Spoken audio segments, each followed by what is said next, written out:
azan thumnak tiang pathianin lam ruai tuan chana fa le bom pathian thu mai thedinga chan tha sungroi zet in pe ki in han siang tu pathian si amin mas be ka thang thatim kau se Amen. amen tuan chan khala hin lungem zati kan thu kan pe zom ningi zan thumnak si kan thu hi chan tôi đi suy thi har zat asina in sang the to bin kan zuam pe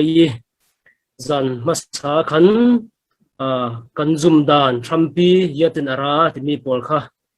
church history lamin si se mi zan lama rep chia thu kan fei chun tu jana hin kumsri harsanna kan zirdingi chumi kan the man asile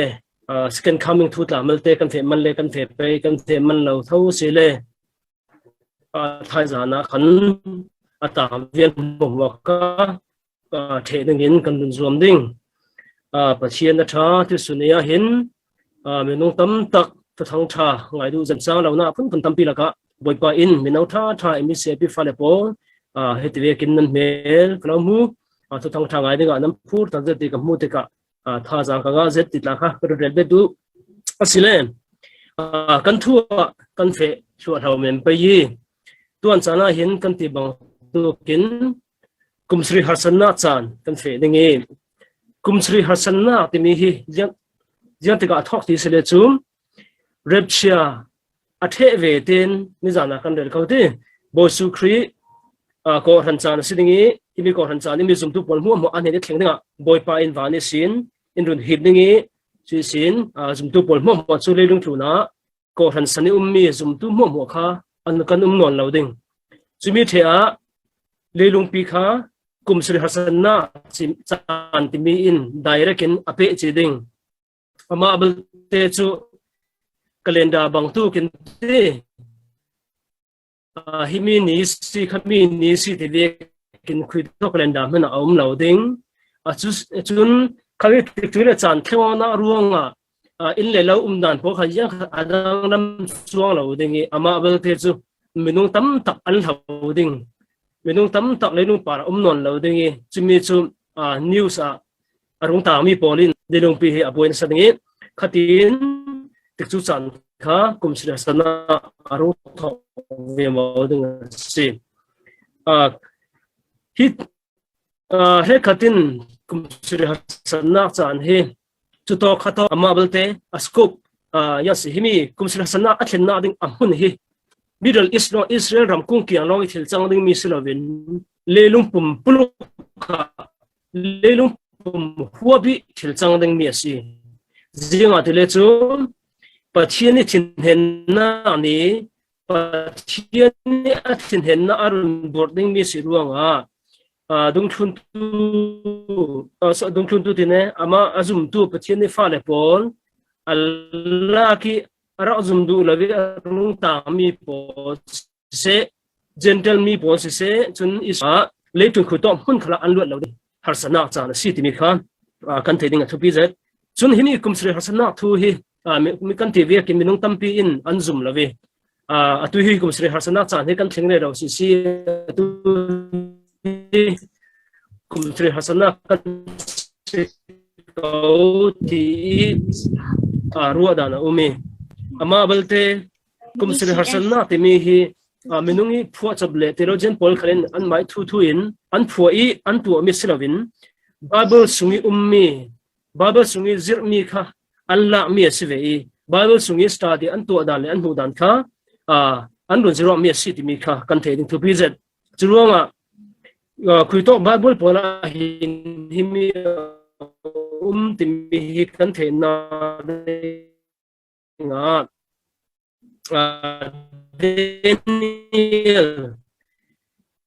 Daniel makchumak jati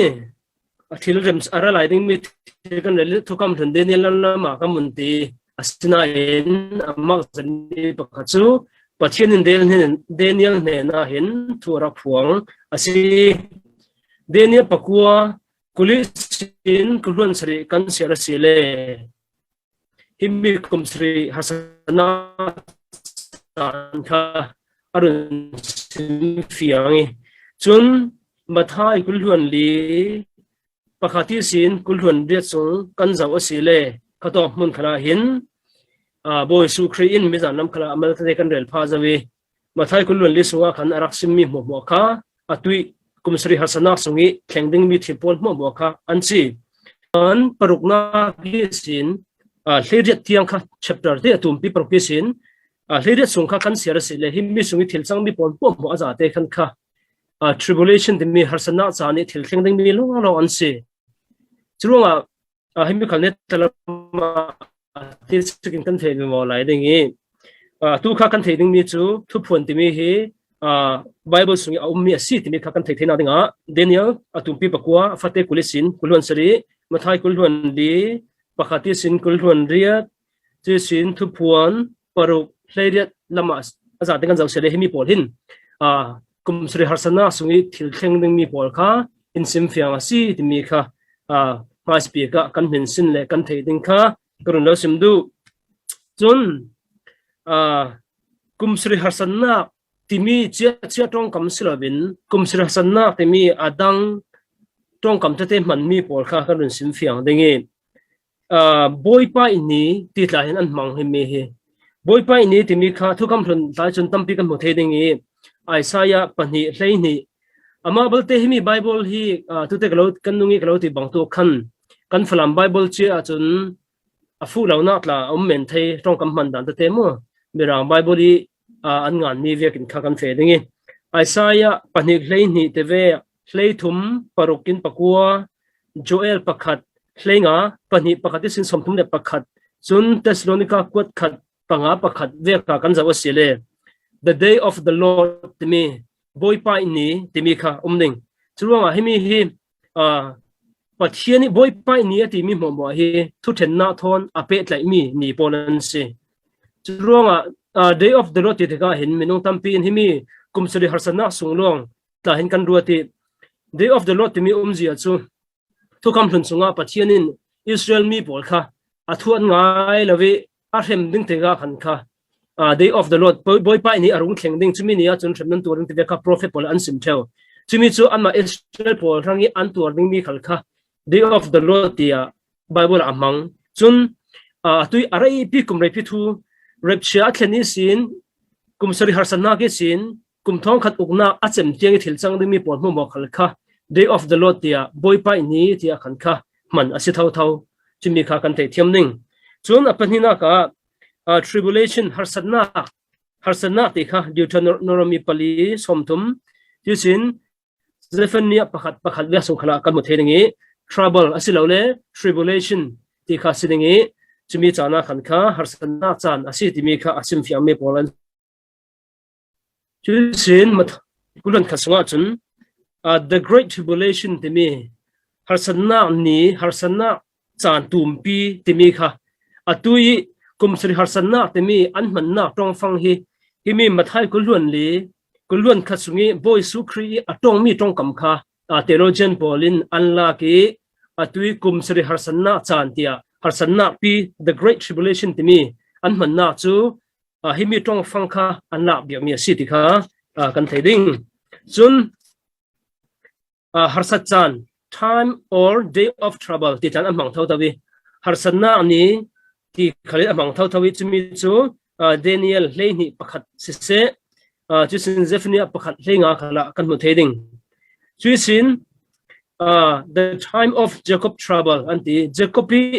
harsana atuar ni Jacobi harsana ni ti khalin Jacob harsana chan ti khalin amangi chu Jeremiah somthum pasaria kan mu thedingi Jacob timi chu ama Jacob ngai kha simduna silawin Israel mi phun anja te khan huapin Israel pol kha Jacob tia atko na kha si chuisin mizana kan simjawi Thessalonica pakhat parhasuwa khan kha the yasi pathiani thinhen na ni ara thlengding mi thinhen na ni ti khalin kha insimi churonga atui ara thlengding mi kumsri harsana hi pathiani thinhen na ni ara thlengding mi thinhen na chan ti khalin kan thei thei chumi pol mu chu azawa te in atui kan relmi kumsir hasanna asim fiangna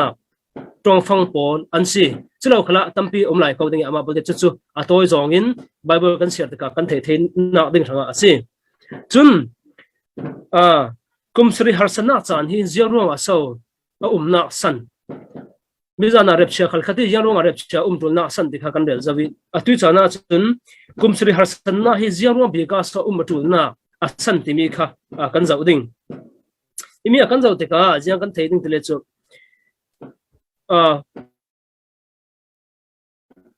tu te Daniel sungita kan share sile khator ka kan fiang ten kan mu theidingi Israel pol thon pet lai mi thu ase to ka hin screen kan lo share ta pa ye hena kan share dingi sound no ne kan the fiang the na dinga Daniel kan ani kha Babylon sala arak ta ngi Babylon sala tantika ami poli an sual ruanga le thil thalo an to ruanga sali an tantika athei fiang zati athina nom lawi Daniel chu kan thei bang to ke ni khati veithum tha chamring ning kha sitika ami pol hanga khan tha chammi kha wanchung mi keblel mangin pathian arun leti atha chamna aphianga mi pol kha sina kan siaringe chuto ka khan kha zionga heto ka asan timi kha fiang ten asim na kulwalina kan siar dengi sual na le thallo na ki sin naminung pol le nokhopi anluan na dinga pathianin kumsom sari alet sari akhia azau ati ito ka kan thina dinga sual na le thallo na ki sin naminung pol timi kha Israel mi phuntina ase le nokhopi atimi kha Jerusalem tina ase churonga kimi hi kumsri harsana thu siruanga Israel pol le Jerusalem khuathon ape thayomi thila sitimi kan theding chun chudo ka jiami pol ronga tisle chu sualna le thalona ki sin naminung pol an lu theina dinga te sualna chu ngai dam asiding ina hin kan lai tong lai bible kichun te anga dan kha tun le tang akalo chem chawe tang ta kan sen sualna chu ngai dam an siding chu sin ding na chu kum kho rangin hetar asiding chu ti chun sim chiami le na hu mi pol chu an la thleng ding an la thleng ngai dingi bia in thiang him chu atharin thiantar asisal ding himi chiang thawala rot okay himi pol chu tur hila tu himi tia sela a point ta ka le mi chu kum sri harsana ara thlening mi he Israel mi phun pol le be in Jerusalem an copy ranga asit mi kha ding atang ta kha chumirangin kangan me karu jaw bi bawdingi la chok tega khan kha hena ka min sin dan te kan lo sim sa le dingi Israel mi pol hi atui kumsri harsana sunga hin anma poli thule thabi asereng ding zianronga tele ani pol he en an nami sin pathin aphun phunin lamarak huai Israel mi pol he asina in anunna sunga pathini du na ngai in ziateng hana annung theda la anuna sunga hin harsanna aphun an tongi Israel nam an si sin tu sunni tianga hin ziateng hana hin zalen ngai le hadam ngai anum chan hi a umri la hi thilma zani ase Israel nam pol he kan zaw te ka mak ngai an si an thon tu kha atoi zongin kan run sim ningi Israel pol he kan thevekin pathian Abraham hangi sin arak kawe Abraham sin Isaac sin Jacob sin falhaini khaisi kan annama Israel thama arung chang chun nam an ni veten ki Egypt rama direct in anak thleng chi Egypt rama hen an nam por kha ang kar zai khami the sin pathian Moses mangin khanana an lu the sin pathian Moses mangin arun thuela lai chu sin o Egypt ran thlengi Moses sin khanana ma alu pi chumi the sin pathian siam prang ape ki Saul David chu sin Solomon afa sani sin ramni an thenoi sakle thanga chumi sin ama siam pra cher an run okay chun pathian du dan an nung chuang lo ronga dan le pathian roina ape kauna in pathian Babylon masdewa saklam polka Assyrian hena athen dari thang lam pole sile chu Babylon sala atan tari chumi the sin pathianin Babylon sale sin afroi kir sale Jerusalem anlu sale ambian tla an sak thar sale khati khan boy su khri san arung thengi ama balte chu Israel mi pole an van doi thau thawi an ram kha rom pole an rak ukmi kha an du lo te ka an rak daw le chem chawe an rak daw te ka an rak daw ne thelo rom pol chan chak tu ruanga khati khan edi som sari arung kim te ka an bia pi khal kha moi taken sang mi khal kha set bal thu si e khatoge sin Israel pol kha an tek vai vi wa wi an rami si khan Europe lama se chusin American ram lam ki Russia te yang Poland Europe ram lam an kat an dak thui khati khan an haural thu asina in nuam te ten cha rung rei vi wa te ka kati khan le lung thun ukona nuam te ten rung fe vi wa wi chumi lai fanga Hitler I thunai na Europe arak te ka Hitler khalin du te ka ba silaya tam tak arak thade chumi thei sin thong kha zakwa somli le pare lama chun UN poli tolel na kin an mai ram abram ne ni pathian atiam kammi an rama khan kha anung kir sale anung kir te ka khamia chun an ram pathian abram ne ni ape mi ram kha an mai ram asikauna tu kha atui Palestine ti bo kha an ra umi aram nam polin ani bo kha anung lu te ka mi man te takten si ama balte chu pathianin du nak sedingi khati khan UN polin anak remanak pe te ka an thlen pekte chun an mai an malnan an raklung vem vi tuwa chun al hana chun Palestine bo an rak tam son nan atua chun Israel rampum hlumin ama Israel pol ka an tam thang son chuti ka atui Gaza an tina an thanglam mi tiwa kapte mo Mediterranean Sea kap Egypt kyang te kan ka khami le khai Jerusalem kyang umna Jordan ni adung lam te khamo khatoka West Bank an ti khami pani chia kha ya se an ma in amai ta se chia lo Palestine pol thon ti khan tla re ti sunni ti anga khan naram karam ti kha an longore ravi an ma la khala khan apun dawona mani ti ni tiang khala khan kan theini an ka pore ro mi kha a chem theilo mi kha se ti sunni tiang churonga an nam hi zau te ka hin Israel pol he ziotik lai chan mana ha adami lo mi nam an si ti sunni tiang a hin beidong zatin le thin har zatin wa bai re ro mi an si atu khal ram an nei ko na in ram ngai silawin hi Malaysia kan ve lo yang te in khana mai in lo silawin kan puai tlang ve pong san si so ni kal khi an ram si na Jerusalem kal kha ya se Jordan khalin thu nei thau Israel khalin thu nei Palestine po khalin thu nei thau te ve ken anuk dan kha he tin an chok loi re ro churonga biana khal kha alak lo Juda dan umi Christian dan khalomi ti kan tu sunnia chimila ka tlang leng re ro mian si ama balte pathianin Israel pol anghil rim lo kani ro da na chun he kha chun cross para boy su thi zo ronga Juda le Gentile le Juda te non lo nam kan bang thu zo khria ti ve kin ro da na theu ama balte chu kami jane kan relve ken run dam na kan chau thena ding sanga pathianin Israel pol kha malte arak chon tar sung kha si tu kan ni pol kha pathian in kau re do lai fong si kan ni pol kan thein ani pol kha pathian akau sa le ding chumi kha kan thei ding thu bizat chusin chumi ya sikarel du tisle chu Israel pol hi pathian hi ti mai in atan ta lo ding e ni khat nia atui rundam na kan chawe kan pia tharve khan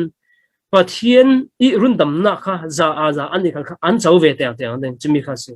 churonga asan chu atui kumse harsan na te mi cha arung thleng ding mi hi ko han thon tla asai mi cha na selo chusin general mi po thon tla asai mi bi aselo adi ka point de chu Israel mi pol kha an pian thar thein na ading thanga pathianin thu then na kin atle faina ading ase chimi kha kan thei tun na sa churonga kumsel hasan na chu a point number 1 chu yang sitele Israel mi pol rundam na an chauna dinga an rak tha mi Jesu Christ kha Messiah asi ti mi kha tabo an pau theina adinga khan se tu su nia chun Jesu Christ an huanga nga Israel polin Isaiah somale pathum la kha lungwa an sia du lo jewa tele khami an sia ra sele chu Jesu Christ asi ti kha min an thei pang ti kha an phan ruanga mi sia ding khan an siang lawe kha forbidden chapter ase an ranga chun sia kham mi Bible cha ase Jesu Christ ti kha min an thei pang an phan ruanga Jesu ti chun adun an du lo churonga yang so Juda polin Israel polin Jesu Christ an phut na tele chu Juda mi shim chun Jesu Christ huwa te ase ti ve pong san lo ri khan Jesu ti chun an huwa chi Muslim polo silo mo sa khodang lo silo vin anma suisin suak mi Messiah rauri kha tu suni tianga amin sal khalan du lawi an pathian khala an pom thelo churonga pathianin an lung ha na pol mo kha akhol fai thu dingi chimi ranga khan kha himi hi pathianin an nam ranga le an khopi ranga rundam na an chawna ding atua sangmi se khana khan tu te kan share mi kha karun share ka sim sal dingi pathianin jiang atua ding ti mi kha pakhan na ka to finish the transgression ate pathian pari anthil nung adik lawi pathian thluni ya se an lun chu mi bol pathian du lo zong an dak nung mi swal na pol mo kha a chem tar ding a se jiwa tele chu lawa chu run dam na an chaw thelo ding pakhan na ka te chu mi kha tu te Daniel soi kan siam mi kha se mo a chu na pani na ka to make an end of sins ate Israel police swal na an swal na he atam jati pathian pong kana pole chu mi pol mo hi kum se hasan na chun atle fai thon non lo ding te na se pathum na ka chun to reconciliation for iniquity ate pathian swal na thon pathian thon hlat tarmi pol mo ka rem dai na ti pathian thon rem dai na an hu thena ding ranga ase chun to bring in everlasting righteousness ate ding fel na do dan ro ding fel na chawa an ro to ka nan Jesu Christ an hnol ro ding fel na ngai an chaw thelo churo hemi ding fel na ngai atu kan ni chu ding fel na kan chaw chu pathian ruang Jesu Christ ruang ti mi za khala kan rele justification te chu ding fel tar mi kan si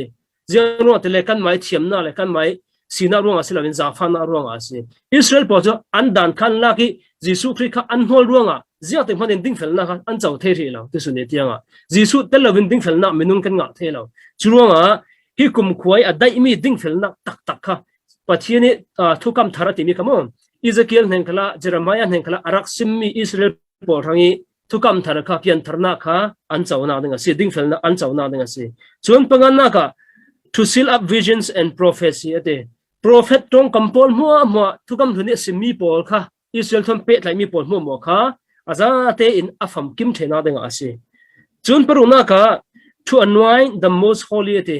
chui atui an bia in thiang hem pathian thang thanna pol kha tu suni tianga mule mal lawin a fe ro mi pol mo kha aza te in pathian ne hriak chuli pathian ne fel fai taki an bia an leng copy pol atu asal link kha fam kim takin tu ta chu an bian pot an longore ro chumo tu kan thei vekin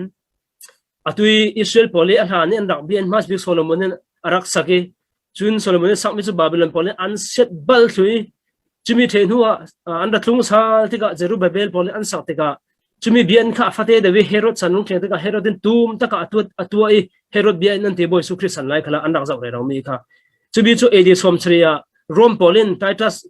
min arak su the khang ral thui bian khal tu an nei non lo chumi lai fanga le lu tu na Muslim polin Jerusalem an nun ting pai tika chui an bian umna ka khantui kan hu mi Jerusalem mi ummi ya si ama Islam poli bian tum bi khamo khato kha umna kha si chuno himi bia in hi atu suni tenga chun Juda pol chun an mai mun thiang lem bi ka an ruat chisin Islam pol khalin an mai mun thiang lem bi pathum na ka an ruat Muhammad wana kai na mun sian te Israel polin le Isaac kha Abraham Isaac arak thoi na lung tau hi himi aya si ya tui Jerusalem bian sungi ummi lung tau para si arak thoi chun David khalin mai cham arak din na mun si tia an mai ta an ham thu chun kan Christian pol khalin khai to mun ka hun thu pi ta ka kan ruate ama balte chu zoi ta tim no no sia chun Islam poli ta achange thil kha khati kan afere ro churu hemi pol mo boy pathianin kum sari harsanak sunga chun zoi ta si ti mi kha pathian anam het dingi anwai atu ading pathian shre achul dingi Israel poli ata asi je ka pathianin approve tal le ding chumi chu Daniel hena kum si harsanna ara khenna di asan ara simna sin number 1 Juda mi pol le an khole an ram ranga an nam ranga si tikha kan theiling chun panina ka zoi ranga jia ranga si ti sele chu gentle mi pol atui kani repchai ateri van akai mi pol chu wana kan thleng zo dingi kan ranga chunje ma piatna non lo ama balte arung tang tu ding pol gentle mi rundam na chawlo pol piang thal lo pol anung tang dingi ti suni sa khodang pol khalmo bathian zum lo mo Israel selo mi pol mo kal anung tang ding hi mi pol khal kha thu then an siding zia ronga tele pathian za fana chan hi to kaw tak le saw ta are ni sunga an sual na an sir lu lo le tun sual nom na andu son ruanga himi pol ruanga hin pathian a remte te ang dingi himi ruanga hin harsat na nastakin antuar ding thu phon hleiruk thu phon paruki sin hleire tia su harsana pol mu maka juda pol long israel pol long antuar ding silavin leinu thuni ummi mi phuntin tianin antuar ding timi kha kan dei thei chu ama thu phon paruk thenga hleisre kala kan zawle leilung thuni ummi minung pol tivia pol te siang phra mu mu tivia pol ta ha atuar tu pol ta kha an min chu thu phon paruk hlenga hleisari tu pon tumpi hlei khat hlei riat tivia pola kan zaw sile kan thai thei ding chun tu kam lun lama sile aisaya kulhuan khati sin kulhuan ni tiang tivia pola khan kha leilun mi pon mo an tel ding timi kha fiang ten kan thai thei chun kumsri harsanna hi yami chanti sile chu punishment khemna chana si chu sin apanina ka destruction set suana san til mo ka set suana chana si chun pathumna ka ya setile chu judgment thu thenna chana si chun palina ga chun trouble dokha harsanna ton chana si leitlu ni adam sani sin repsiani tiangi chumi laki athengda lomi leilung pare harsanna pathama ka basit umzau dutia ka basit umzau harsanna phun leituna minung pol kan tong zau nan na tampi phun zau kau sina in leitu ni tong da lo mi harsanna pitop athenna ding chan ase timi kha bible in simmi si yadle boy su krin atong me si da lo mi harsanna ate timi kha an ton ding chan ase chun apathumna ka kumsari harsanna kan ti ziarunga so kumsari kher kan ti na harsanna chan boy su kri kalin kumsari ti wallo harsanna chan ati siyang so kumsari kan ti kher na timi tla hi thei kan tul dingi kan zaw yam bawding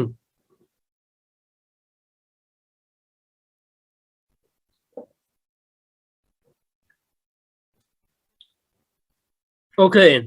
himi kan thei na dinga sun tu te daniel heni asimi thau da kan zaw sala tul zianga tele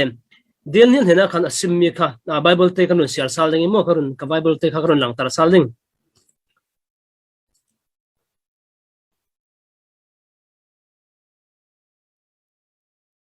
okay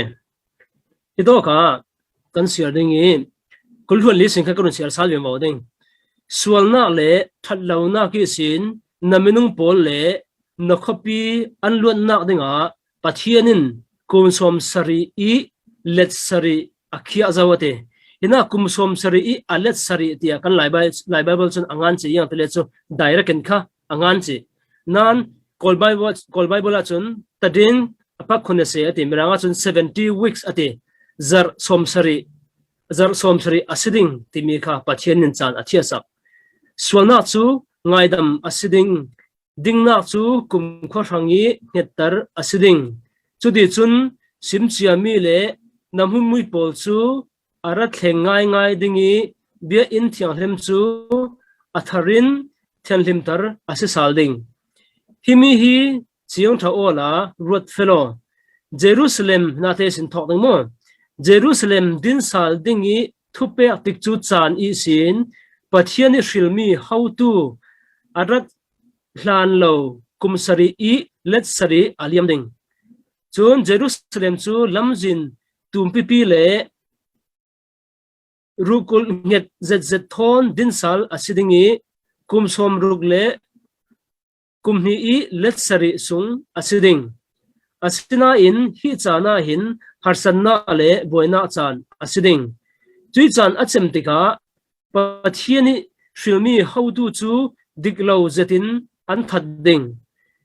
achak zetmi ram uktu I raka pol in copy le bia in chu an set su theding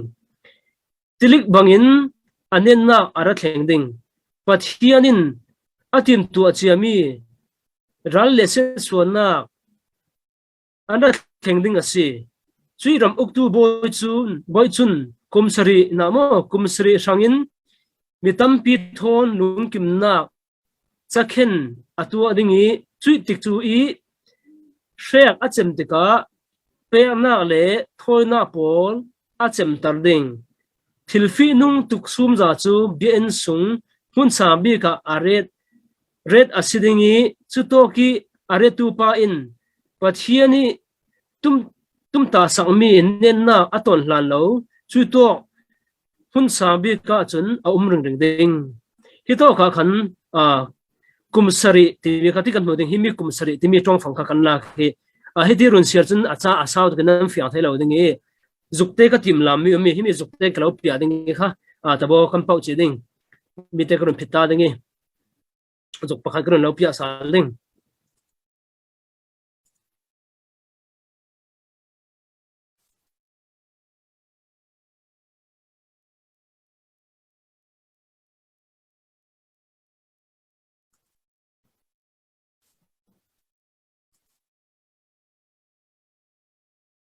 okay himi zukte hi si ti suna karak suai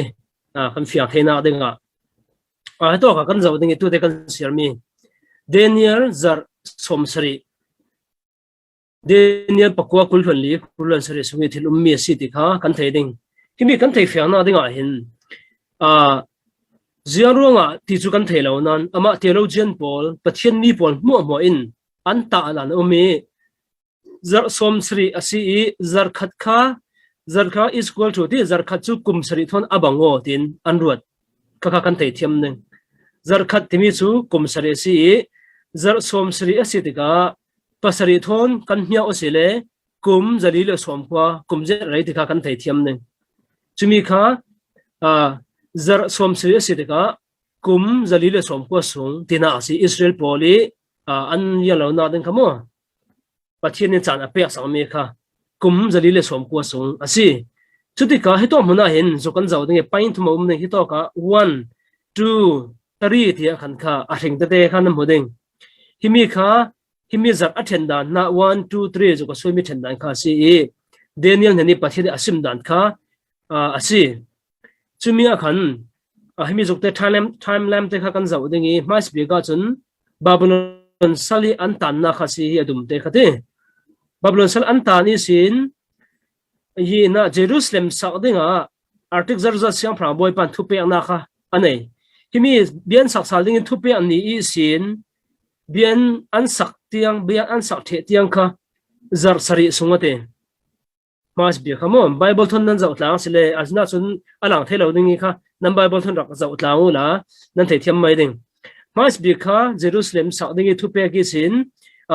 himi Messiah pathian ni shil mi ti mi miranga chun kola chun crit tinangan miranga chun ani kha ya distam Messiah ti ngala tlam thaw thawi Jesu Christ rat tiang kha zar somrule zar ni asiding ate chulo heto ka hin Jerusalem bian ansak le Jerusalem bian sak de thupe na himi lakte hi zar sari siruanga tuna hin pasari thon kam hnyo de ka kum somni le kum kwa re to he chum bian ansak the sin boy sukri arathen tiang himi belte hi ti je nan thelawi ama belte boy sukri rat tiang reka chun athi tiang te reka chun Jerusalem alu na tiang te ama belte Jesu Christ alang tiang kha simai himi kha zar somrule zar ni si somrule pani chu pasari in kan hnya usile chu zali le somthum le palikum asi churonga himi kha kum somni le kum kwa le kum zali le somthum pali kan komasile kum zali le somni le pathum asi chumi kha aliam the jaw mi asi zar sari athe jaw zar somni le zar ni an chem the jawi chumi the cha in hitoka ko ran chan timi kha mi zane kala simi prophet polin hitoki Daniel khale ram hu ban lawe zaw manin an ram hu law mi ko ran chan kha arong umi tu hi ko ran chan hi kum thong ni class asi a fe vi mo lai ding ya de tiang mo kan thelo chu thup asi an rang mo law himila ka gap chumi isi khan Daniel sima chun himi kha atel law amu law ruang ate arun lani zar sari zar somre zar ni chumi the chen ne tibi kha ram uk tu boy ate te kan lai babla chun antichrist kha siding the miranga chun the prince to come ate lalfa rong khen na ding chan te chumi kha si chu zar khatlo sene chu zar khat chu yam thokan bango kan dile chu zar khat chu kum sari kan de khamo chu ruanga himi zar khat sunga hin mi mu tho khan rem na atu ding ati ruanga himi kha zar khat hi kum sari si ruanga himi ata mi chan hi theologian polin kumsri harsanna chana siding ya tele chu ram uktu boy antichrist attending chana si ruanga chun anbia in thiang hem sunga thil thalo pol atu ading ruanga khan kha himi chan hi antichrist ra chan si ruanga himi chu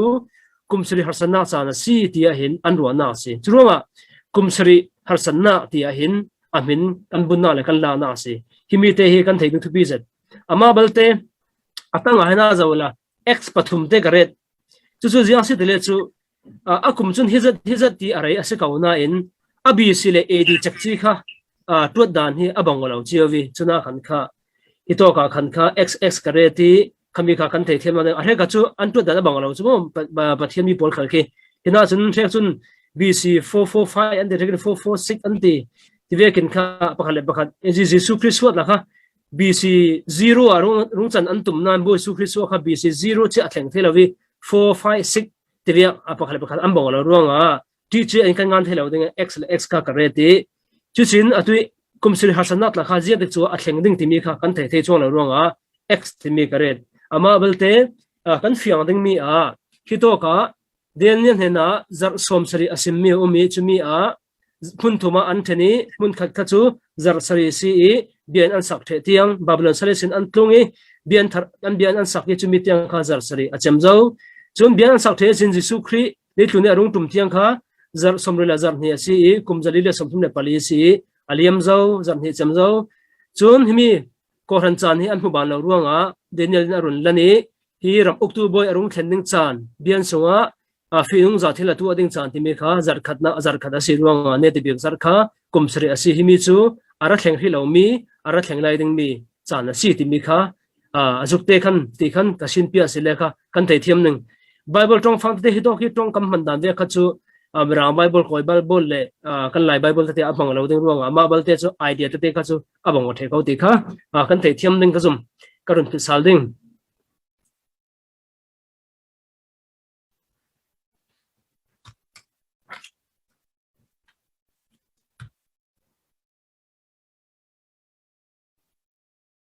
okay kadi khan kan fiang thei ko ding ka zum ti kumsri asina asan takha min insu da sele kan thei chuang lo pi antimen ruang kan ti ve mai ti sela hun kha daniel suwa pathianin kumsri tirawrin angan mi si himi daniel tin cha tut dang de jati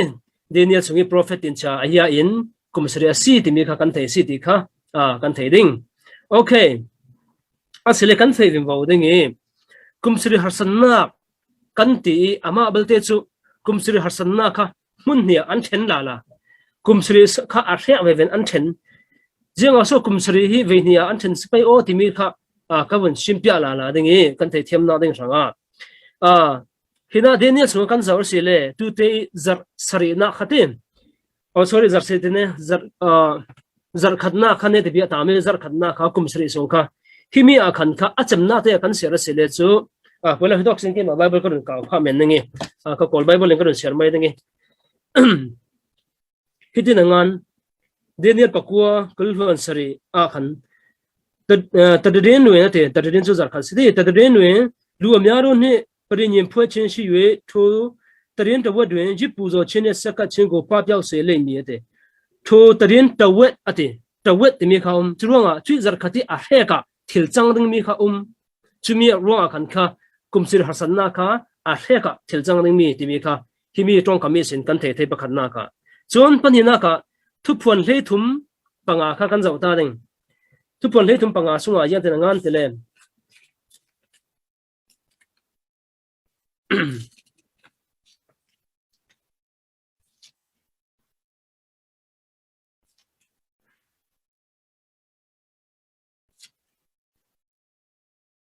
okay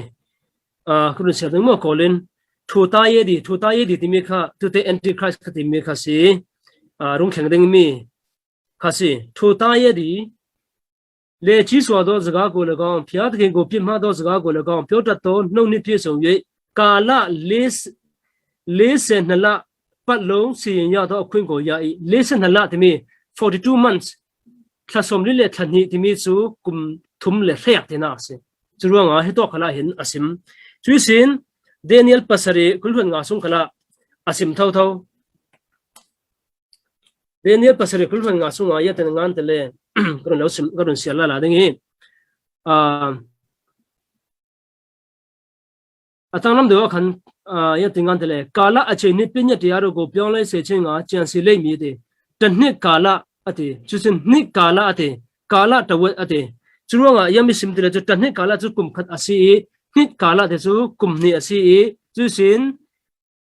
kala wet ati ka ahya asi heto khala antichrist thil sang vai ning thau thau kharel na si kum thum le hriak te na si chumi khal kha in sim fiang thau thau chui sin thu phuan le khat kul thu phuan le khat pani pathum sung khana hin ni thong khal le zani le somruk ti mi kha umla la ding ni thong khal le zani le somruk chu som tum tum nya wala ya si oh sorry som tum tum kan hyo sorry oh se ko som tum tum kan hyo asi le chu kami kha ya si kum thum le hriak kan so thau thau ding churuanga thukam thari e thukam thalam lam kumsir hasanna alai fang chana hin thilmak danglam de mi thil a thleng ding e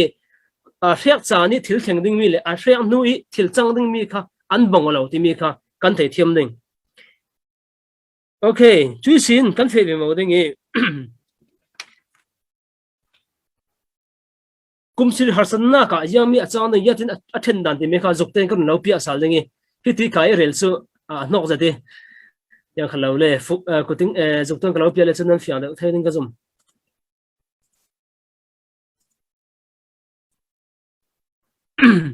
hito ka hin kan mu thiam ning ete hi chu mi rar hir si yatle amira da kha direct run mang mani kan the ati azu kan fiang pam kan thei ko ding e great tribulation timeline se te great hi harsana kumsir sana chana si 7 years of God's wrath ti pathini thin na chan sidingi hina khan kha zawala ti Jesus Christ cross umdingi chusin rapture umdingi chimi the chin kumsri harsana asidingi himi faila kasi chun alaya mit timi khamning alai chan hi si kumthum le hreya asidingi adunglama kumthum le hreya asiding chimi chu zar somli le zar hi asidingi ni zale thong khale jan hi le somro asiding hilam thala abang thau thau chun hito ki thil chang ding mi pol kha hito kha bible in asim mi kha thupuan so thupuan parukis thupuan tupi parukisin hina tiang kha parha tiang sidingi chuisin ahre ki chang ding mi thupuan hleili sin hlei kualak asidingi chuisin alai fangi achang ding mi kha thupuan hlei thumna hlei thumna pole an siding chumi the si khan hi na kum thong kha na rama rung lut chiding mo hemi kha khan thei thiam na dinga kumsi harsana umdingi ahya umdingi ahya han umdingi ahya umding ahya laya antichrist i thil thalo atu ami kha to chana hen arung lang ding himi kha antichrist tu ne ta kan lela khan kha kan no sim pia ve mawding atu chu kan min sining mi chu kumsi harsana songa ahya ve ve umdingi chimi kha ya tin thil umding ti mi kha kan thei thiam ning chun karun kharta ningi zup ha kalo pia hi lo ding pia lai fanga lo en mo kumsri harsana hi tu te kan ti bang tu kin bible sungi thu phuani paruki sin hleiriat sung tiang khati khamo khami tluan kha si te ka bible nan siap te ka ti olte tabo nam pau thiam na dinga ya te ding but I view overview in tinan jaw thim na ding ra khan kha hi to ka hin kadala mi pakhat mi khalo hu ta dingi atui thu phuan mo aza ten thu phuan sabu hi atlang pi thu in tu ka te vekin hin chapter 6 sin pruna ke sin chapter leria tiang hi aza te hin kumsi harsana thu ka si thu phuan ka hi min nan jaw sele thu phuan ka sian nan hiar ding nan ma te bible kan nan chaw nan kaw sele chu sian nan pai lo men te chu ro hi mi kha aza te khan ve khata kan jaw thiam ning kha karun mu ta dingi atoi zon ka te kan min sin thiam na dinga thu phuan ma bi ka atum pi phanna ka yang kan mu tele jonin patmostikulisin boy sukri avizini amu mi khasim chun chapter 2 le chapter 3 atum pi bani le fate sunga yang kan mu tele ko ran pasari neni thu cha mi kha kan hudeng chumi the sin chapter plia yang kan mu tele wani pathini tau kheng kiangi upa kul hon lien tau mi pole pathian sun lojia pol kha wana amu chun pangana sunga chun yang sin seven seal te mi la dong sun ya de ta chik pasari kha khami ong tu ning khan tu fanau kha asi chu sim paruk na ke se khan ta chik pasari kha ong asi chumi sin pasrina sunga je kan hu sile minung ya se tating le taw le thong bol ti himi bolin thu thang than sim thu le chu sin wana martar tori athimi bol tharau thu bol chu sin hi to sunga hin chumi the sin to torot pasari ningi to torot pasari thu kha pari le bakua kan huding chun prana sunga hin ban chung mi in chabu aken thu kha kan huding chun lei khanna kan zau sile chu tribulation sungi ami jane kan relmi thu thang thra sim tu ding witness pani tete khan pani thu kha ni thong khan le jan hi som lok chung thu thang thra an sim ding mi thu kha kan nu thei ding chumi sin lei ni kan zau sile nu naw nu thapi le ni sin thapi pal dingi favun mi chu sin rul thangin akia sin fa rin mi kha de atum tim mi kha kan hu ding chumi the sin thei thumna ka chun van chung ya se ya te ding antichrist rasuna antichrist le false prophet and rasuna kha kan hu thei ding chu sin hina hei na suwa chun van chung mi poli an chang bai na ta te kha kan hu thei ding chu sin hei nga na ka chun pathiani thinhen na kheyang pasari thu kha kan hu ding ni hei nga hei ru sunga pathian thinhen na kheyang kur bur mi kan hu ding chu sin hei srin ka chun babylon lo thang nu kha atlu na aset na chun babylon mo kha hei na ka aset bal thena chun hei ko na ka chun tu fanau mau nei na le ya second coming thu kan hu ding chu sin kul na ka chun kum thong khat na thu kha kan hu ding ni tau khengi thu then na kan hu ding chumi thele kulu khada chun le thale van thar kan hu ding ni kulu ne chun jerusalem thar kha kan hu ding himi pol mo za te khan thu phuani ya se thil fe dan khan si churonga thu phun paruna ki sin hlaide chung khan na siar se le himi pol mo thil chang mi pol mo kha kumsir hasana ki thil chang ning mi an si ki to kha sil par sari ding to torot pasari ding pathian thin hel na kheyang pasari nei himi kha adi ka bolan se chumi sunga thilang ta de khal ding hi himi kha thu phun chabu dan kan siar thiam na ding ranga himi te hi chule kumsir sanna kha thu phun chabu hi chabu dang chem chaw le thil dang siravin har sanna sa de thleng ding mi thil pol an si ti mi kha kan thei thiam na dinga chu chu toy zong en karun lo hu ta do si chu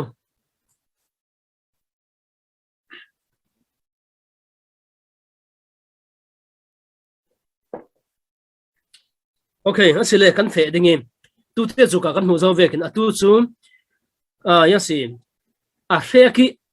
hlana yami chang ning ti mi kha kan zau ding azatin ati sik chun kan sim thei rim lo ding zenga tele kan cha nya dai lo ding ruanga ti hi sim ning tam pium lai atoi zong in kan ma te kan ser khra ta bo kam pau ding atoi zong kan rin fe chu zau ding kan cha na fe ruang rel ding atam lai ruanga okay sil pasari ding himi sil pasari jang si tele chu sil pakhat na ka amvun ong te ka yang an mu ti sele hi to songa hin white horse mi rang tau tu mi pakhat arung lang chu zaw city sele chu rang asite ka rang ti mi chu ayong arang mi kha chu ya si pathian lam hoi mi thian lem na hoi mi si chun atau tun jang to ti le chu ko ta chon kiang thala keng chu sin ya si boy lu khum ti chu sin ral pol ne ding ral dau tu ral ne ding vekin apok te kha kan mu thei chumi kha minung tam takin jisu christ tum ninga thlan ruati ama bel te chu jisu christ lawin ani kha antichrist asi kumsi hasanna the is an antichrist kha arung lu dingi lelu tluni ram phoi tu ve pung sanin nai nga ye politic kha song be kan arung lang dingi a peacemaker atui palestine le tu te kan ti palestine le israel program an chu or an boiring mi pol kha rem nak tu ding pung san le kan kha arung lang dingi ya si an si po yi pol an lu hu yi po sil pakhan na ka chun rang taw mi si atoi zong chun antichrist sitting ti kan thei ding sina in antichrist mi chu pathian jisu christ copy satani mi man si ruanga jisu christ bangin messiah lemve kan alang ding ruanga rang atawna siti kha kan thei ding chu thu phuan chungi sil le mathai kulun le mi jan de kan lo sim le khamo mathai kulun le thu mo an bango mathai kulun li sunga chun boy sukrin jian tena sim tele chu messiah no prophet deo po ana su ading ti mi kha si chumi kan rang taw thon kha an bango ti kha kan thei tu chu mathai kulun li pali pangai asim mi thon le hi rang taw kha thumun khat an si ti kha kan thei ding chuan panina ka sil panina on te ka jangan huding tele chu leilu tun pumpulo ka rala changding ti ka kan huding zero ma tele chu tu lai khala leilu tu ni ummi ram foi tu pole ral da ding an hiar na sa che ral da ti ka ya tin ral athok tele chu rau reng ngona ral athok na ram poli atu kan thei vekin middle islam hin serin israel ro hin ral hi achang tam zet jano tele chu an ngai lo an nyat ring ringi israel than an boiling te ka israel tu na abom tu pol ti tu american te ve yes british te pol ti an bom australia pol an tan fo hilama israel pol ngai lo tu sile chu russia te pol an tan ve la te ka hi fata te an daw sile adang pol ka an ko ma thu ding dawona kha ding churo anti christ aram adin ding te ka khan kha amai ram din na de ranga khan kha punin israel le palestine nga chunin che ala kauding nan ama ruanga thil tam tak ran ru so ding chu leithu na hin ran stakin achang ding ti me kha kan te chu sil pathum na chu rangdum asi chu rangdum chu pam ti na asi pam ti mi chu ral daw na huna pam na ding chu ral daw na kin fa ve kin asin su mi chu pam na asireng ding ral daw tin te khudo ram khala pam he atlung chi ring te kha kan te chu thu phon pruk pasrina kha silingi mathai kul huan li pasari sung khala boy su khri asim mi thon akai thau thau thrisin sil palina kha an on te ka ziang kan hoding tele phel tim ranga chun rang arau mi te rang ayong amwe mi ya si rong moi lo jan mi rang ara so ding chu thi na te na ase ya tele chu pa matlung ding nan na atam ding minung pol thaong na ding te ka chun leilung thu ni minungi ten li ten khat an thi thu ding ti se kha to kha leilu ni minung ten li ten khat thi na kha arung chang ding chumi khal kha jisu khri in mathai kulun li sunga arak sim mi thon akai thau thau chun sil pangan na an on te ka jeng tele chu martar pol kha an mu chui martar po chu ya si tele chu anma ruang anma thatu pol kha te ya sweding kha te pathin an ngen ni ro mi kha kan mu thei ding asina in martar dang pol kha kumser sana so lai ding ruanga hibi pol he nga hri dinga ya se an rak sim rang kha hri lo te kha wana khami kha martar kha arang mu te kha martar tuari tharau pol kha chun paruna ka chun sil paruna anon te ka chun jang ti sele chu sign thilmak pol wana chu ya se te chu ling an nin ni a thim khapi kha thisen de ken achang rc pol until chu sin van hi ya se chanha ve ken an zual ta pol hi an ya se na an thon chim chaw ama balte himi hi atui kan ru dana chun kan ru thiam lo ding zia tele john chun amai phu dan ke ara ngan ni si zia te ve fang tak tak ara chang ning ti mi kha chu rc atil ti mit la kha ti ta chimna ka rocket pol an kap cham chaw vet la asimen thai zia te ani san la ya moto ka te ve pol atui ya si lennet pol ta he ani an ram ban lo asina in atui ral daw na atui kan ren mi pol he kan thei ding mi atui san ral daw na ve pol he sing te kan thei tul mo bible kan jaw te ga hin yang te ding kan khwal ha ni zuk an sui mi via lo kha kan ro thewi atu chu ral an daw ding te ka chun tu lai man mi riam thei pol kha an mang ning te kha kan thei tul chu nga ling hin na pol le hi ya pol kha chu kan thei chia ding sinan rc atil te pol kha chu ya tin simo kha chu atik ni thlen ti lo a thleng polin lo za zan thei an thei ding mi thila si chu sin chumi lai phanga mi polin kha yan to ding tele chu an ti to ding an rel ding te si ta pol la ka lung to pol la ka an chem chaw ding tu fanawi thin hen na ki sin in kham sakulo tu fanawi thin hen na ar thleng zo kan ti to ko te an rel chem chaw ding te kha churuanga mi za khala kan rel a the katin kumsari harsan na hi satan thin hen na antichrist thin hen na ate kauna hi mi bible thu phon paruk fatel hlei ni sin hlei sri kan sera sile chu tu fanawi thin hen na ati ruanga hi mi a hin pathian thin hen na asijia ka afia tar kana han mo churuanga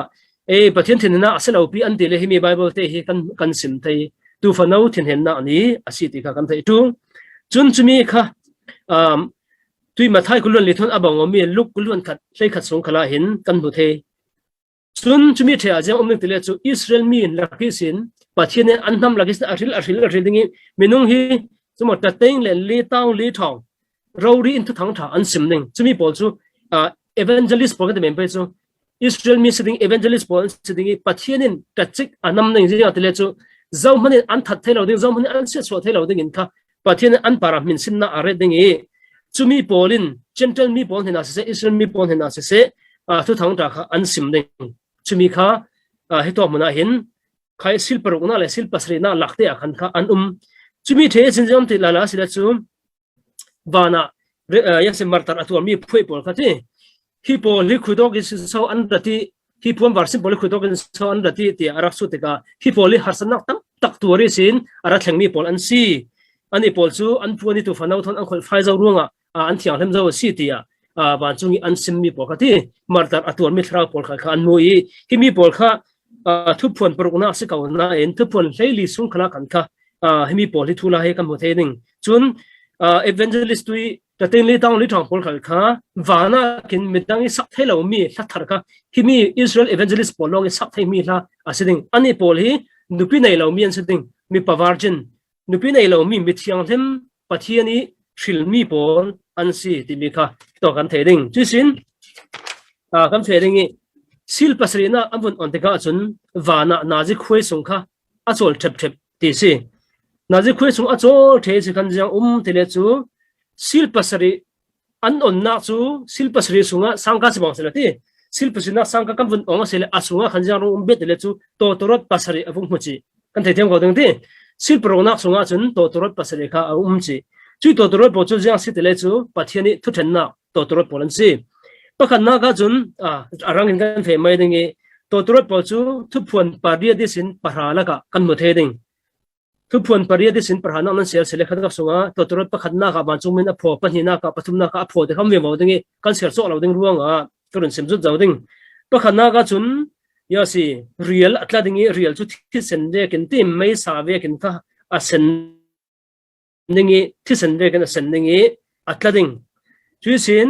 panina ka chun to torot panina ka chun tibi thun tumi then tumi then khat kha thi sena an chang ding ate chun to torot pathumna an pho de ka chun archi kha vanisin atladingi minung tam tak an thi dingate chuisin totura pali a phodega chun nire thlapi archi pol kha an thim thu dingate chuisin totura panga an phodega chun chumi teka yasi vansetna pakhatna ara thleng chu chu yasi khur athu mi sungi sin khan panga ve pol khati chain kaung te kola chun khar bok bang tu ve pol khan hu suak dingi himi polin minung pol kha thanga suan thlem ngate thanga son threm ni himi pol kha thanga so ro ri khun pe mi si chun himi lai fa kha minung polin hi polin an threm mi kha ana tu ding thega thi an du ding nan pathianin thi asyang lo ning khami lai fa an tur te an si ronga thi khalan di thei lo ning te chumi kha thanga sung an tur ding chu chu siatna malma na pakhatna si to turot panga sung chun to turot peruk abun pho te ka yam te si chu college a mengla na pa ti pani na van se na pani na arung theng ding chumi chu rang tàu mi ra kap ve pol chumi pol chu kum khat le tha khat le ni khat le naji pakhat sung kha pathen chana pe aneng chumi pol chun jeng an tu ading tele chu leilung thuni minung then tumi then khat kha an that la la ding te se churonga an ma pol la chu an rang zat ding zo pon sai mo mi chu ti che hi an ro da chu phun phun an rel nan he ka den chumi chu Russia sidinge Turkey sidinge Iran sidinge an tele ro nan ti che kan thelo nan imi ral nasatakin athau ding mi an that ding tina ase chun chumi the si khan to torot pasrina hlana jiang tile chu tu te kan rel mi jani kan rel mi two witnesses mi pathiani afial mi palai pani pathiani teti mi pani kha an ning anung lang ding an laka to torot parukna le pasrina lakte khan anung lang ding chu chu tu phone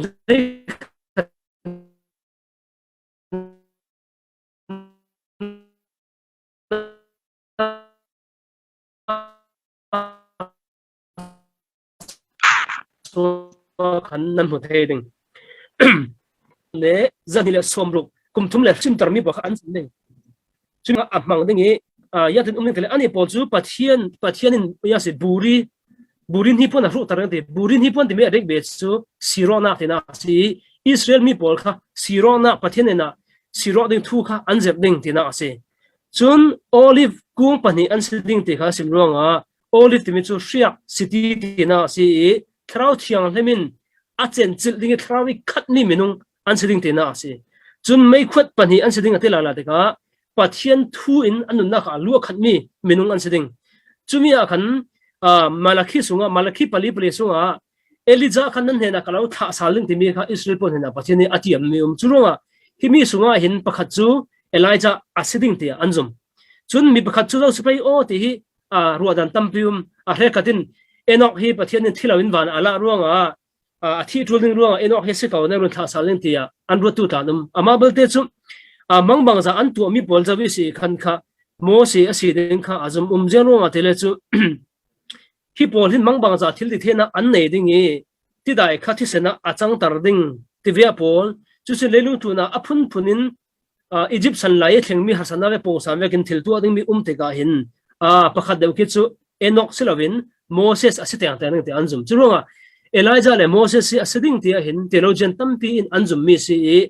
asiding khal ado zate ani pan hi in tu thang tha an sim an phuang ding ama balte chu antichrist in rangai lau zat ding ani pan e kha mangbangza an thil ti thena pol an su ding e ya se than cham ding e khati khan pathini thil ti thena pol ape ding e harsanna minung pol ranga tu thang tha an sim chingin harlam khalama zum lo tu ranga harsanna khal bathida thlen tan mi kha a thlen tu ding kha an si te ka ne te bi ka chun kum thum le rek chan akim te ka te an kum sri harsana ati rong se anung dang nge chumi kum sri harsana alai fang a thlen te ka khan kha ni jan khala rep cha pom so kan le khamo khami lai fang a khan kha antichrist in a that ding e himi pathum kha a phum lo ding an ruang kha mi polin diriam hai se ti khan lamjin ai are den zero tele an ma ro minung tampi kha an thida phang chu mangbang sa thilan tu mele sen an to te ka mi tampi kha an thin hari an thi te ka sun kha an lu oi tu ding de le mi pol kha hi ne an thi te ka khan kha chu te ka lamjin an red ding e tu rai phone in Facebook gan zaw bekin live in mo ya de sumo an zaw the ding mi mo an mu thu ding te se asina in pathian in ni thum le rek are te ka an sunga khan pathian tharau run pe saling e chumi pani chu an nung saling anung nung ding e pathian in vane se akau ding e chumi pani kha vana merawin hun la saw saling an saw saling chumi an saw the nu leilung a khan ka ling na stakin adnin ding e minung thong sari an thi ding ade na satakin a ling hina om ding e Jerusalem mo minung tam tak a thi chu an phu asi an thai lamjini an re timi kha khodanga selavin Jerusalem khosunga asi chu Sodom le Gomorrah tia ko mi ti kha tong thup kha asi tam takian zum da chu Israel poli hlo hlang ve le pathian du lo zong in an nun ruanga an copy kal kha Sodom le Gomorrah bangin ti tong kam arun manna asiding tia khan khai tok Bible so kha ding churonga chumi kha two witnesses te khan na pai thu kha arung lang chumi the sin tu phun the ni na sunga jiang kan hula la ti se le tu te ka sim le ke nu naw nu phat arung lang chi nu naw nu chu ni sin ningi chu sin tha pi kha ake tha pi bar ading dingi chu sin naw pai ding naw nei ding bang tu kan kha an fa de ninga te chumi lai fanga amai a rul thang pi kha ningi rul thang pi sen pi khan naw anei ding me kha de ding khan ara bo dinga te chu jiang mi hu sang na ti se le nu naw nu kha Israel mi pol mu sang na si fa pa a ring mi kha Jesu Christ mu sang na si adei bechu satan hin hini Bible hi ziami lai fangche a chang ding timi hi theologian po khalen ti cha chon thailo na in Israel por hrim dem bi but satan hin adu lo reng reng zianga tele atu kan jaw te ka hin an san thun tu por reng reng in Israel por angai lo tu ukung kengi ram pol hi minung an selo chu zianga tele Israel timi chu pathin hilmian si chu thrau mi di jaw le chu pathin ni ta pathin fa ro di se thrau mi jaw chun mo minungi mi da chun nam lulul men an bang ko sina in pathiani hum himin nam an siteka khami kha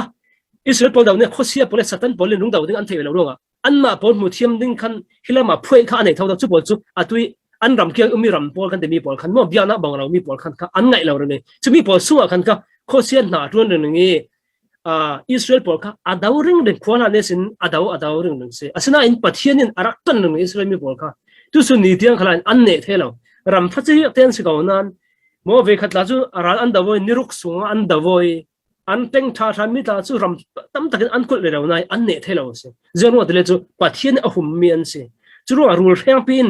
Israel mi puni that thu sela Moses aswa lai rena sinti tha ding atum zau kha boy sukri aswa khala herod mangin tha atum zau run damna kan nga lo thena ding lamjin kha Israel sin ara ding ho ma kha akham thu tum se chumi kha arel du sanna asiante chu sin chumi the si khan yami sirung tele chu Michael le Lucifer ka dawona himi hi leilung pi anung tlak ding hlan khala hin bana boina ra ta se thei chun himi kumchir hasana sung khala hin ase thei himi sunga na satake an davo I Michaelin Lucifer khati wan chung mi an davo te ka khan leilung tuna atha ki ama rolesin RC Paul thentum thenda ka avu atha flo de chumi chu wan chung mi I thentum mi then khat kha Lucifer atla zawa khan kha arun thoi the ti se chuwa tu suni khosia khwa bang kan ti mi pol mutha kan ti mi pol mu pol hi zawdang zianang selavin Lucifer ne rung tum ve mi falling angel ti mi pol wan chung mi atla mi pol hi an si menung tharau kha athi te ka apo ti min kan hu chem chaw selo kan tharau chu kan thile hela wana asi lelunga awak chem chaw lo na en kan ma bang tu ummi po chu khai khosia kan ti mi pol fallen angel pol kha an si chumi se te ka lelung tu na arung tum te ka satan chun achan kha toy tu thang kum tum le thek no atang ti mi kha athei te ka athin he ngai ngai dingi na satakin achan toy te nei mi sunga khan ka na atun na sading te ka kan thei tu chun hi mi a hin satanin achan atoi ti mi hi atui kum sir harsana sungno selavin lelung pi adami atluk set ni sin ne te bi ni tiang he kan zau si le kan ni ranga chun chan sao ja sinan satan ranga chun chan toy ja si jang ro te le chu hi mi sunga khan kha ama thon he ram tla bi den kha a hol re ro ve kha se ruanga pathian program kha thibi chan toy te sung ti mi kha athei ve te ka ti suni tiang khala hin kan ni long kan chol theuna satan le phoi bo ni tin te an chol la mi pathian thu an thelo na denga an mi tla hu te khamo an na tla phit ate kha bible en churonga minau tha tha bol le tu sol nom na so a hoi re ro tu suni te a chan a toy tu satan hi na na stakin atun ti kha kan thei ding okay chu chun kan fe vi mo ding e ate sik kan rel no no pe ye chu chu kum sri hasana a hriak hla ni chang ding mi ase chun kum sri hasana lai fangi thil chang ding mi kha kan rel chang ding chumi chu ya ti kan rel ding ti si le chu antichrist hu in ka run rel ding antichrist is zau asiding zau ve asiding ji asin tu sun ni a thleng zau mo zuruk som ro prokte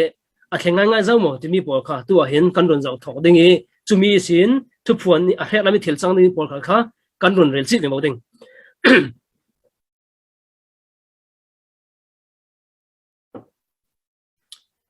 okay himi kan thei thiam na ding a ya de kan tu ani le zok pakhat kharun no pi ala la ding Daniel sunga kan kila la tul ana zokrun no hu ding himi kan zo ding Daniel pasri sung Bible na karun ka pha ne karun share ne na hin no Daniel pasri sunga kan kha Daniel in vision arang mu pathian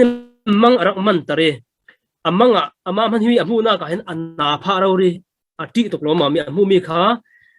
ramsa phunli pathian amu tar ramsa pali chumi ramsa pali amu hlana kan kha Nebuchadnezzar sem phram boi pa kha mang arang man sia rang rang zaw himi chu kan theitam jati alu kha sui asi atampo kha ngun asi chui sin na atai rong kha dar asi akong le ke phani kha thir asi akaza phakha tlak le thira roi mi si hi Nebuchadnezzar sem phram boi pa amu mi si chu chu alu kha sui asimi kha chu ama Babylon ram asi chui sin ala ye himi ngun amu mi kha chu ya si jam Medo Persia ram asi chun atangi dar amu mi kha chu Greek ram asi Greek empire asi chu sin thir amu mi kha Rome empire asi timi kha kan thei ding chumi thia lung tawin arun real dip mi pom atlu thei lung taw kha ahong thang lian ti kha kan thei ding chumi a fe viang bo ding Daniel pasri na kha kan zau ding Daniel in mang amani hi to ka amu mi kha ramsa pali amu okay babu chu karun sian non lem lo ding na azu ka anang pa me kan chan rai pang ne ma te rak sero la Daniel pasri sung kan sian le nan thei ding ito sunga hin pas bi ka amu mi chu chinti kiau sa bang to ase te chu kha pani anai ate chu yang se le chu Babylon Polin tu suni dang khala te an juk ta te khanam holen kholan zuka himi chinti zuka hin ya se chinti paran kha pani juk ten muthon hi Babylon musa na se an ram chu BC zaruk le parugi sin zangale somthum le pakwa la ka an ra okay an sia from boy pa chu Nebuchadnezzar ase chun himi thenua Daniel in ramsa pani na kamula la te amumi ramsa chu vom asiate vom chu akaso akhan kha na ru ya se ake wote te mi na ru kha pathum kha ke wote chu ane mi Medo Persia ram sim du na si Medo Persia ane mi ram thum kha asim du na si chumi the si khan pathumna ka amura la me chu yang se tawang amui chu tawang chu lu palian ai the chun kha khal palian ai the chu Greek ram kha si eto ka anu na chan kha ting ngam ka ron sim non le no pai hitin asi chun himi kha amu the si khan ne de ram sa mu mi chu ma sa bo chu chin ti de ve vom de ve tawang atinan himi apalin na amu mi kha chu jiang ve ram sa ti arel lo ti nu tak kha kamu de chumi chu ki pasari alu thuna omi o ki parha lu ane ye chumi the sin himi ki parha la ki sin ki fata te pakhat kha ki pathum kha ne ki fatari te pakhat kha atawa de chumi kha Roman Empire asimna si himi ki fata te atawa ti mi kha antichrist na kha se chun Daniel pariat na suwa kan zawla la sile hito ka khan hi zawla vomis ya te khan met sang kan hoding ete me amui me kha o me se lo tu se tu kha ki pan ya na ya te pakhat ka chu ki afate le pakhat chu ki atum de himi chu medo le Persia te na kha si medo kha ki fate de we an chak lo de Persia kha chak de ronga atum le te ki te na kha si chun atawa khan kha zu aya se mechang ki tu ngai ngai ami le mi la ka ki tu pi khan nei mi umate chumi mechang kha garik musa na si himi mechang hi ki hi Alexander the Great mu na ase himi mechang in tu kha akhi ki tu kha asungi chun himi aki atong sin ki pali kha taw de kha jokdang raw pia le dengi himi kha ne talami ram pali rong chang mi kha asim du san na ase churonga mi pol mo makan theding mi antichrist ka khitin ra swading tin se chu hi Roman Empire sungi ram sungi si khan ne talama himi Roman Empire amu mi sungi sin ara swading tin na kha se chu acham phinin hitin jokin ka min sim pe ne talama azuk panu phan kar lo pia sal ding okay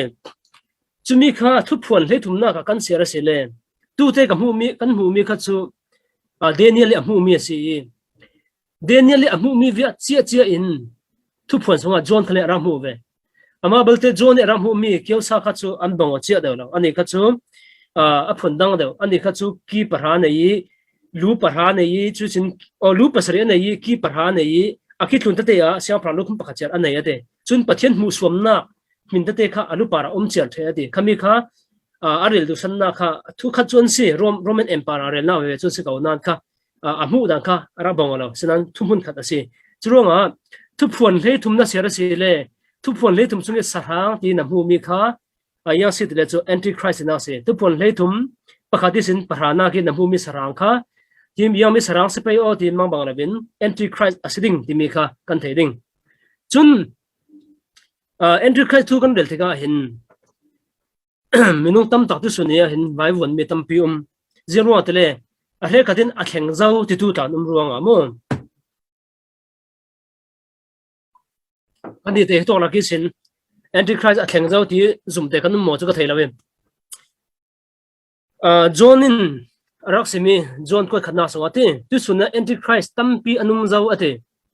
sinan himi arel mi hi antichrist ka a fate se antichrist a fate mo atui arade mi antichrist kan demi jo capital A si mi mak sak asiding mi leitu ni mi raw pi pakhat mi men selo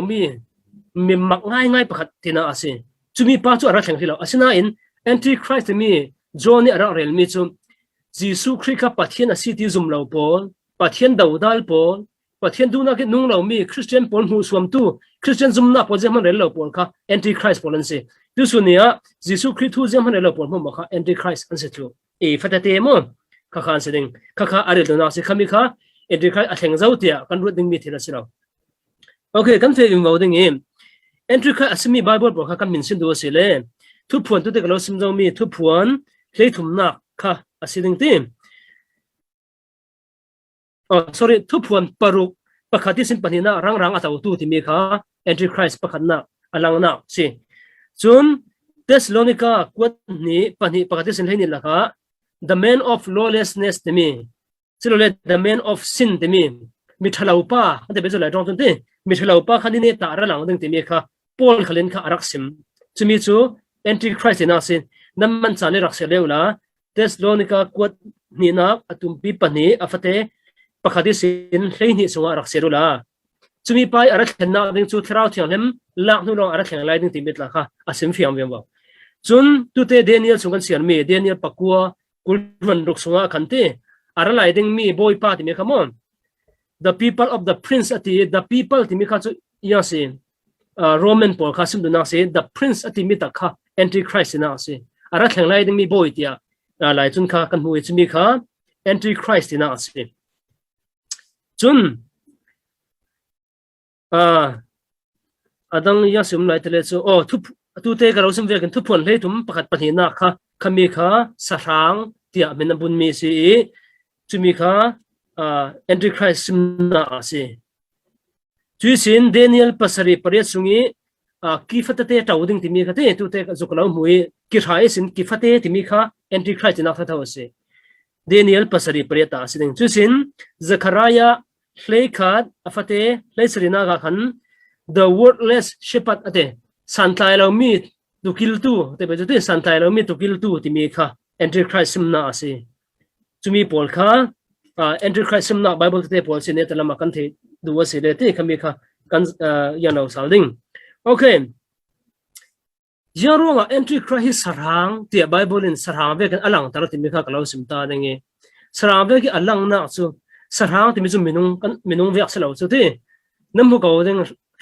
ram la ki sarang bo ki zia te nanum thilan hu beten an tlani an nami an de an bawi an theki an set so an jin chi la won de bete an chian zet an thang zet chu vekin antichrist arading mi hi minung thinung pu mi asalo alenga zet amoi zet alenga chmi tak ve na nga yi kho som ve phis to the tu ve mo zet alang kau na asung na ma sun satani lungput ti kan dal pa satan chu set so ding ne that ding ara te vekin atum ta mi chu le tu mi bol Israel mi bol chi hip ding ale set so ding ara ding a se ruanga ani kha sarang te min ka bun na kha sin chu sin tu te zuk kha pakhat nu pakhat kan lo pi asal ding e kan fiang se sen na ding a azuk te bol kha dem pumpa kan lo pi asang ding tu so tu te kan sim me Babylon kha si lion asi lion ti mi chu achak ngai Babylon bol he an chak zat mi kha si tu te kam hu mi sinan fiang da tum de wen nam hu thena dinga karun lau piana si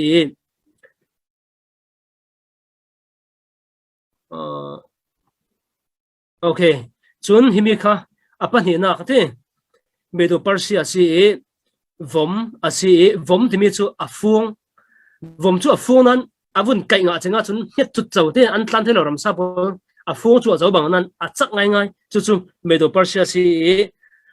keo min na ru pathum ti mi chu medo persia ane mi ram kha Babylon le Lystra le Egypt mi pathum kha ane mi kha al asim du sanna ase chun himi kha Daniel pasari sunga sidinge Daniel pariata chun tu kin hi nei ti khan asim ronga thumun khat ansi tina ase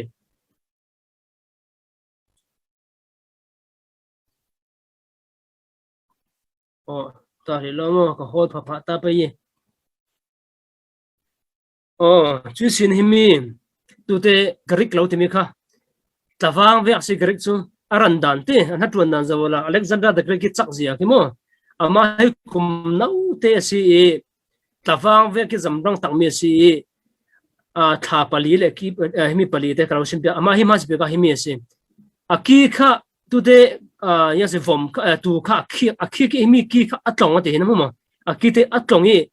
ki pali ataw te mi ki pali ataw ti mi Alexander the Great kha kum nau te som thum le kum ni athi ma kha zinga te le chu zu malaria nei chun zu in bet thon kha de khan adam lawi kha de khan kum nau te Alexander the Great kha rak thi athi nuwa rawa sim chia lo ka thi le kram zawin u ding te kha arel chia lo te ka aram khan longa chem chawi ramli an theno timi kha kan thei ding e chu ina tawang kha lu pali timi kha himi ki pali thon abango tha pali timi khal kha abango thau mi ase himi ki bi kha Alexander si akia ke achi e anen huwa ralboi palien ram pali an then timi kha asim na ase okay hina today akhia lai temo khia lai zo khan mu du panga ana ha de thakam le zuk la kan war ding e ke ta he zuk zaw he ka pai ngai he arun khia lai taksi akhia na ka khan anei aki kia ke ka kha se la kan bi thama ka mo chem na dinga okay chu sin tu te a khi kin ki pali to hi chu a juk dang ko mu mi kha se mo ki pali a tawi hi ki pali sin ki fa chira te pakhat a taw be te kha serbe to la mo nam hu ding nam hu nan sera sila daniel suwa khan kha pariat dene pariat paruk le pasria run seru la kami suwa khan kha ki pali ne ki pali lak sin ki pakhat te kha taw te chumi chu mena khat kha anti christ an la ruat ya te le chu ki fate kha pakhat ro anti christ sona bang oding an te sina in hi mi hi anti christ asilovin Greek ram achem zonga siang phram pakhat aswal ngai mi hi pa hi amina chun hi amin semai Antiochus for Epiphanes anin bol hai boi tha jate te nai min se lawe he ama da ponga chu khala da pon rang nei lo ruanga azukten an rang ren mi ama hi asi ani hi antichrist asilo nan antichrist vek de thoi swal tak mi ase aswal dia chu jiang te arak to tele juda ram kha israel ram kha arak ne arak ting pai arak ne i an bia in sunga khan kha vok rai thoina vok arak to ti se chumi kha khani nan se le nan thei mai dangi churonga mi hi the ka chun antichrist an ro antichrist asilovin ama le mai pathian ve ke ro to pa amin chu hi mi kha simai ki fatete ti mi kha karik ram pali thani sin araswami asi churonga kwain tai atoi kwain sung kala hin ama le ma hi pathian ve ki ru ona pot kha lang tar ti se churonga hi mi pa hi khai ki fate kha antichrist asilowi hi mi pa antichrist ve de thoi swal zet mi pa asi ti kha kan thei ding chon chumi the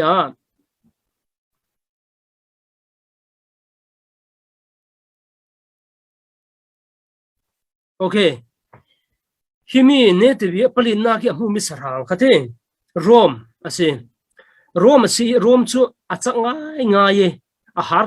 khali thirwe ati azu zau khala hi ti no ngai an swe thiam jagate kazau ka hol mi lagi sin kalung kim de ki mi he karun la mi kha si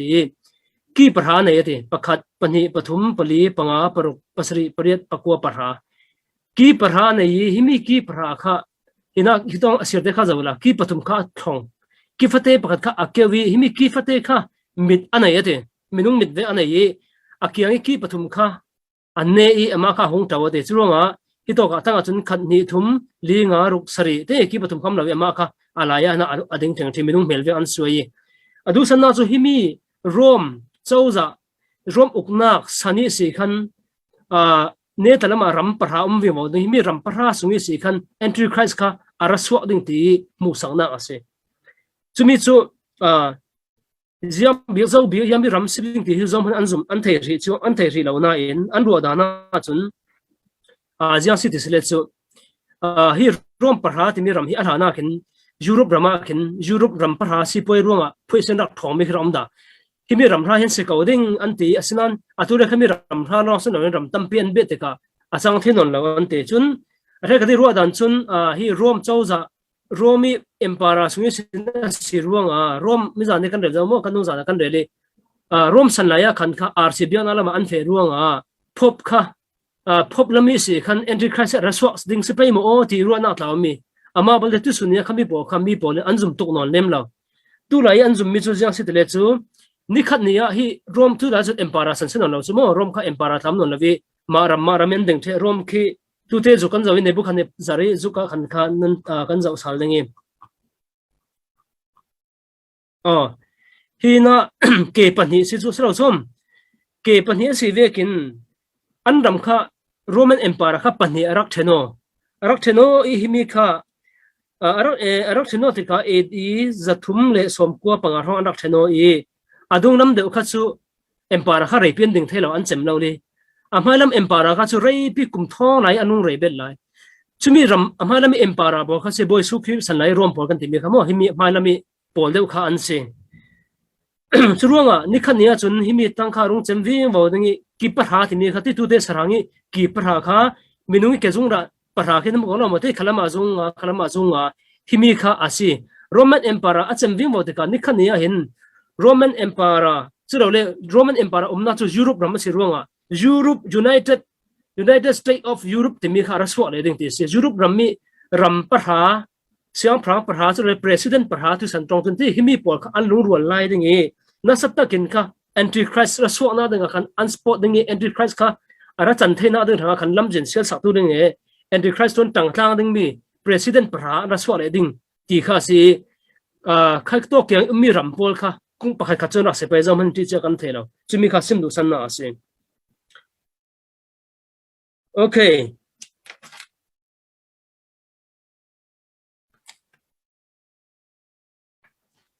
churuang ani khania chun hi Roman empire hi revive asile dingi chumi so antichrist wa le ding ate chun zu bhal galam hu ta re dingi no hi mi kan hu mi zu hi sarang hi Daniel am hu mi se Daniel am hu mi chu ki parha nei le ki fatate mit nei mi ki atau de mi mit nei mi ti mi chu antichrist ka a film zat ding tina se mo mit anai ti me ka minong vekin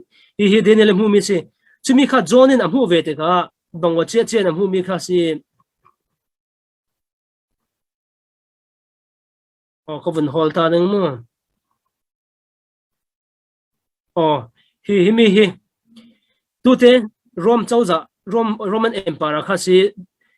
atu chu John ni am hu dan chu tin se ani chun thumun kha chon sinan akut kha vom ve ate so te am hu mi kha revelation le thum tu phon le thum kha seru na tawa bang tu sarang sidingi akut kha vom kut ate he chu sin lupar ha nei ate lusari nei ate khat ni thum li nga ruk sari lupasari nei ye lupa kha chera khan kha ki parha nei ate khat ni thum li nga ruk sari riat kwa ha himi ki pakha cher kha siang prang lukum pakha chera nei ate zawla an khum themo chimi sin pathian mu som na cha nga na tina hina chun ngan chok na we yami ti thelo ro sidingi chumi kha tidai sin araswa ate tidai timi kha bible asim du sanna chu leilung tun nam pol tina se ti gentle nation Israel silo min nam laki sin araswa ding tina se chulunga antichrist hi juda mi asilo ding gentle nam mi sin araswa ding mi asi timi kha hitin bible prophet tong kamaya kan thei thei Daniel la chun lu pakha long ki phra long amu ki pakha te fata te mu hina chun John chun lusari ki tha siang phra lukum bolton antichrist thune dan le ala lan ning kha arun mu tina se okay karun phisal dingi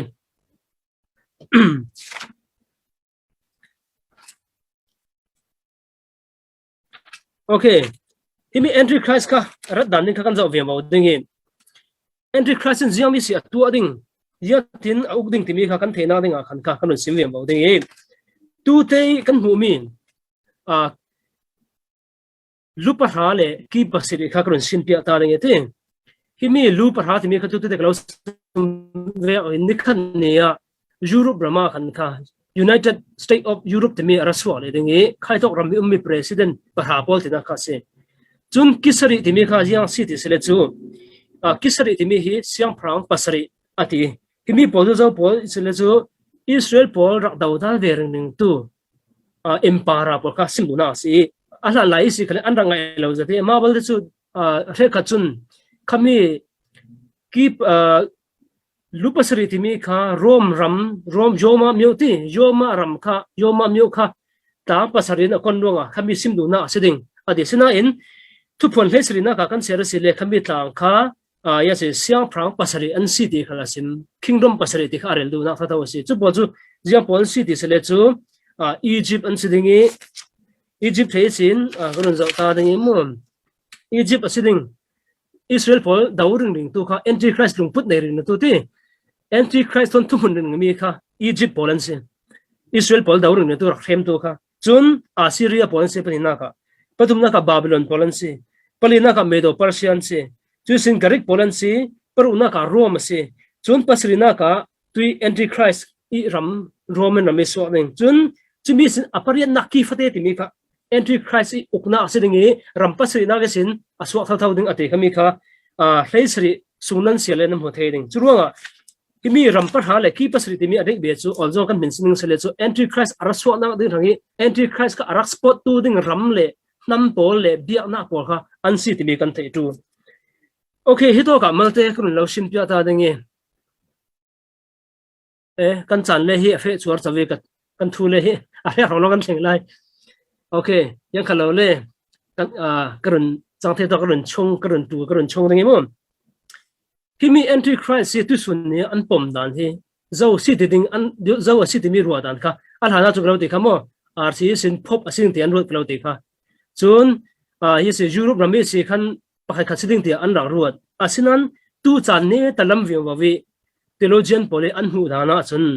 an hu dan a thleng thang chumi chu jiang si ti sele chu biana lam sa khwalam ase zerunga tile tu te kan mukha sarhang kan hu mi kha Roman Empire kan te khamo Roman Empire kha tu sunia chun a Roman Empire khal non lawi ram fatate in the zo asina himi ram hi Roman Empire ase kaunan hi ram ara umbi ram poli biana sa khwa he atui hi to kan na ram poli biana ase amhin chu kan salim lo pe te nan theina de nan the thiam pam nangi hi to rami ummi pol an si chun Israel pol leading to ni tu sune diang ngai lo tu bi poli sa khodang polen an fo da lo Israel pol ngai lo tu hi rami biana nam nei tu pol an siring reng tu sune tiang khala an daule an ngai lo bi mi kha an siring reng ruanga adau tu ding khal chu himi pol na mission asu ading ruanga Romanism asu ading timi adik be chu Roman chu umno lo man sela Europe ram kha himi sa kho biana ki kut mi ram pi se zo ruanga himi ram sungi si khan atu antichrist ka arasu ading himi ram polin an spot ding ti kha an ru adana si chun an ma khal kha sanchemna theology an nei ve himi biana polin mo sanchemna theology an nei hi an sanchemna theology hi atui antichrist bot abango chia chia se amak ngai ngai chu chu jiang si tele chu an thanga hi messiah pa ara lai ding ante hi messiah in jiang atu ding ti sile chu Israel por thanga rem dai na atu sa ding ate chu chu an kha ai ro mi si chu pa ra thlen sile Israel le Palestine bo rem na atu ding kumsri sung ja se rem dai na atu ve ding ante chu kumsri ante ve chu chumi kha amin kha chu madi ante madi mo na ka pin sin mi te mi kalo sim ta ding chun ani chun le lu tlun kha an mai sa ko biana rama achan tar ding ante chumi pa chun mo chu tu lai hit mi nam biana polin kan mai second coming boy su rung tum ning kan kha ve kin kha an kha sab jen mi pa se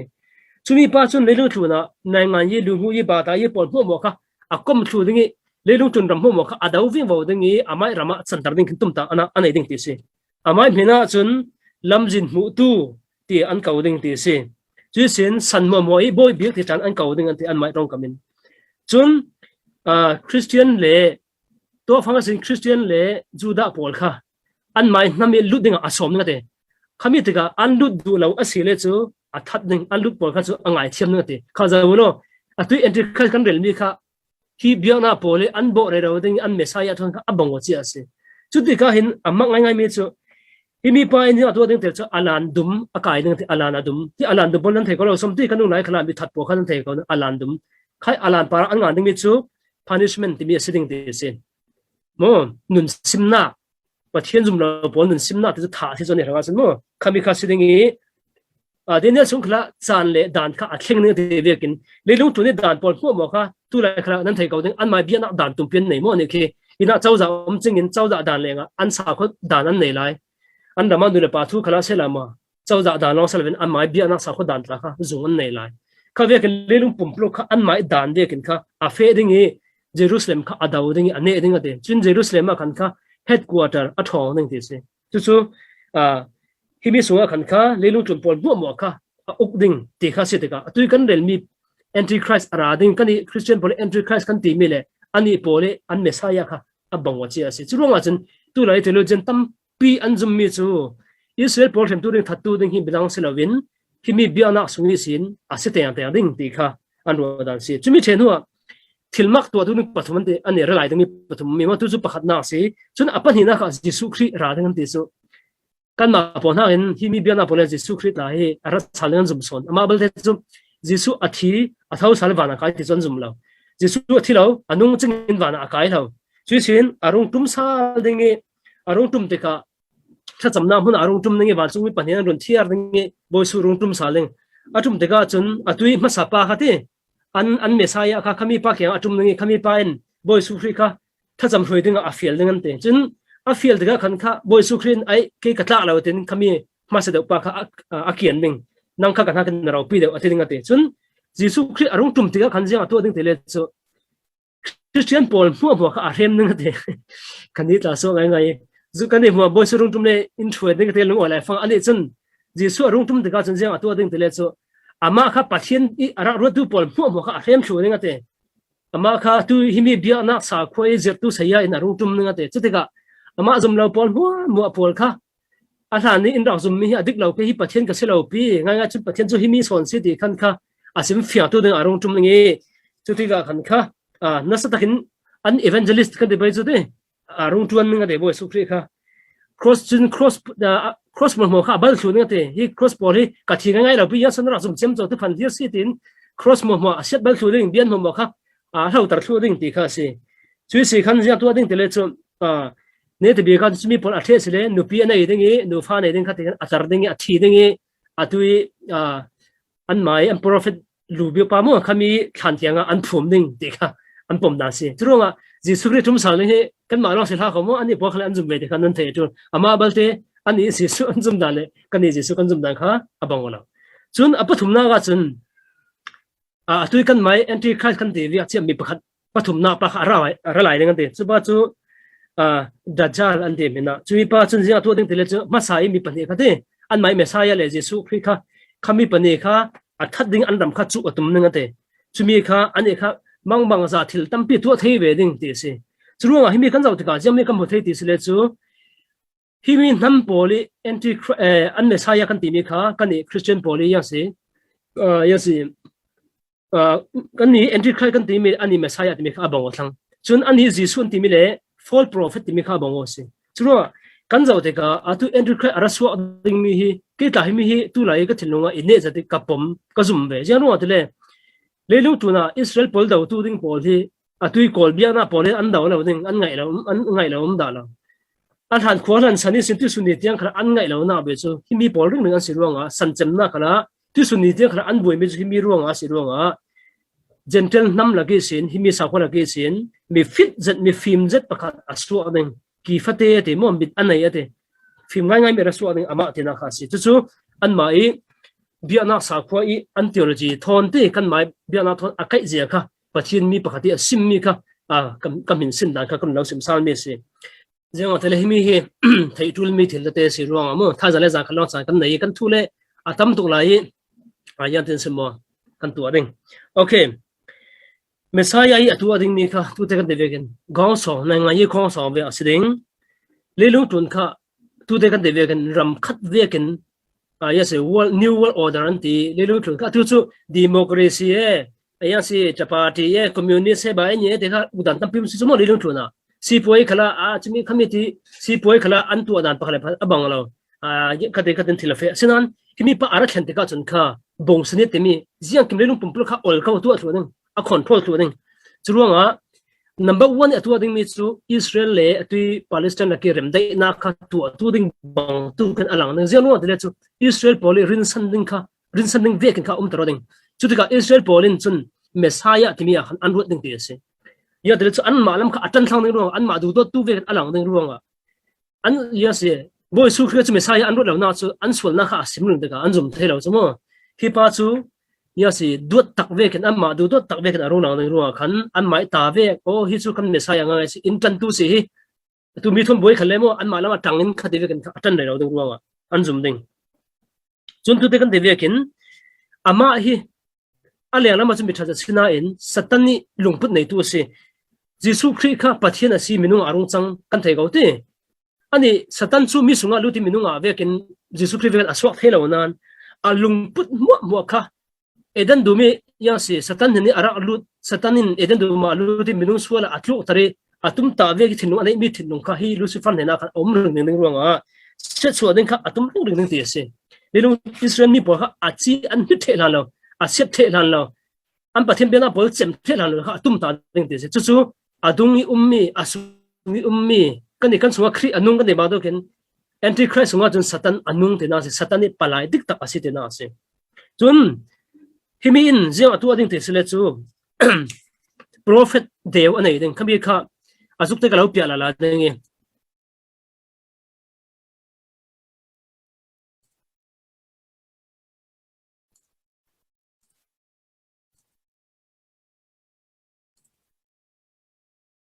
okay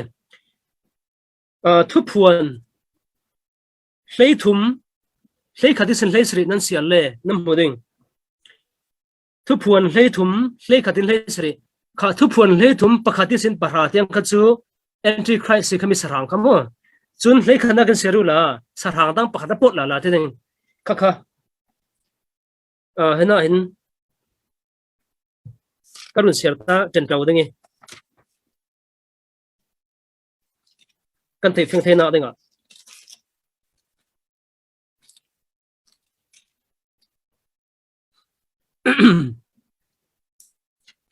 okay calling ka run share dengi acha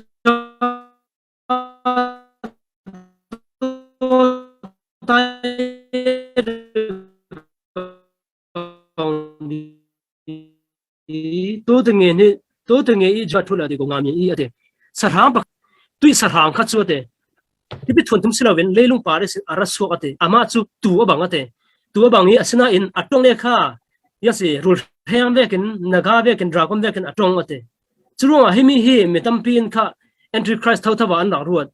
entry christ asila vi ani hi chu entry christ kha yasi ding entry christ in atu ading mi biak sa khua kha yasi min hena kaw ta ki sim tu ding le entry christ kha choi moi tu ding i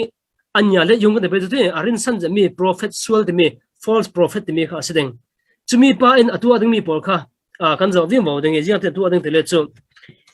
entry christ in arin san je ding i ama hena khan ka hu ham pol ape ding satan khalin hu ham ape ding i ani hi miracle atu the ding wani sin mai sa tla thena tiam han kha atu the ding ti se vetam pi pathem ni polen thusim te ka entry christ in atu the ding de ka an da ruat sinan thading kan zau sile khami bokha entry christ in atu alo ding himi prophet david tu ading mi polase miracle mangbang za thilmak atu ading i liru tun mi polin athilmak tu mi ruwa khan kha an or za ding chusin ani atum ta be mi chu entry christ ka mi pole anjum sin sin thena ding ale an pom thena ding entry christ ka aport ding e ne dibika ji atu ding tele chu entry christ bang tu kin zukha atu ading ate chumi zukha atu ading tong the ka atu ading ate chumi kha an han laya chun kan ra ro da na chun ti magic vekin minung zuk pi kha sentlung in atu adingi chu sentlung kha abe thepu pau ding atong ning ti vekin kan ra ro asinan tui san kan zau te ka technology asang to ki tu lai fanga hin kan zau le chu seyuk boti robot por kha tong the biak the ta tam pian tu re ro zo chu ro hemi thil chang ding mi por mo mo hi ya si robot asiding i khabe pong san in tong the na asiding te minung tam pin anjumi chun chumi the di sin ja tu ding tele chu entry crisis system kha ama in akai ding e alhani system vaccine level system thar atu ading mi chu sipoi lo ka a badai lo ka khala athleng ding mi chu paisa mandan kha thleng sa ding chu chu thil lei theina ding a khan kha charuk somro pro minung number khati an chala le an kuta alhan ro dana chun yasi te tu thu ve ki thu ding an ro theu asina in tha te kan jau sile tu sana hin tu student ram khala online nam khala na mutheu ka ding ti minung ku chung khala chip ta te bo kha 100 zo doran fe khala an ko te tin tit tit an te me ni an mang le ro zo chruwa hemi pol hi magic le mangbang za thilam silovin ani khania hin technology hlirin kha mi fi ma siruanga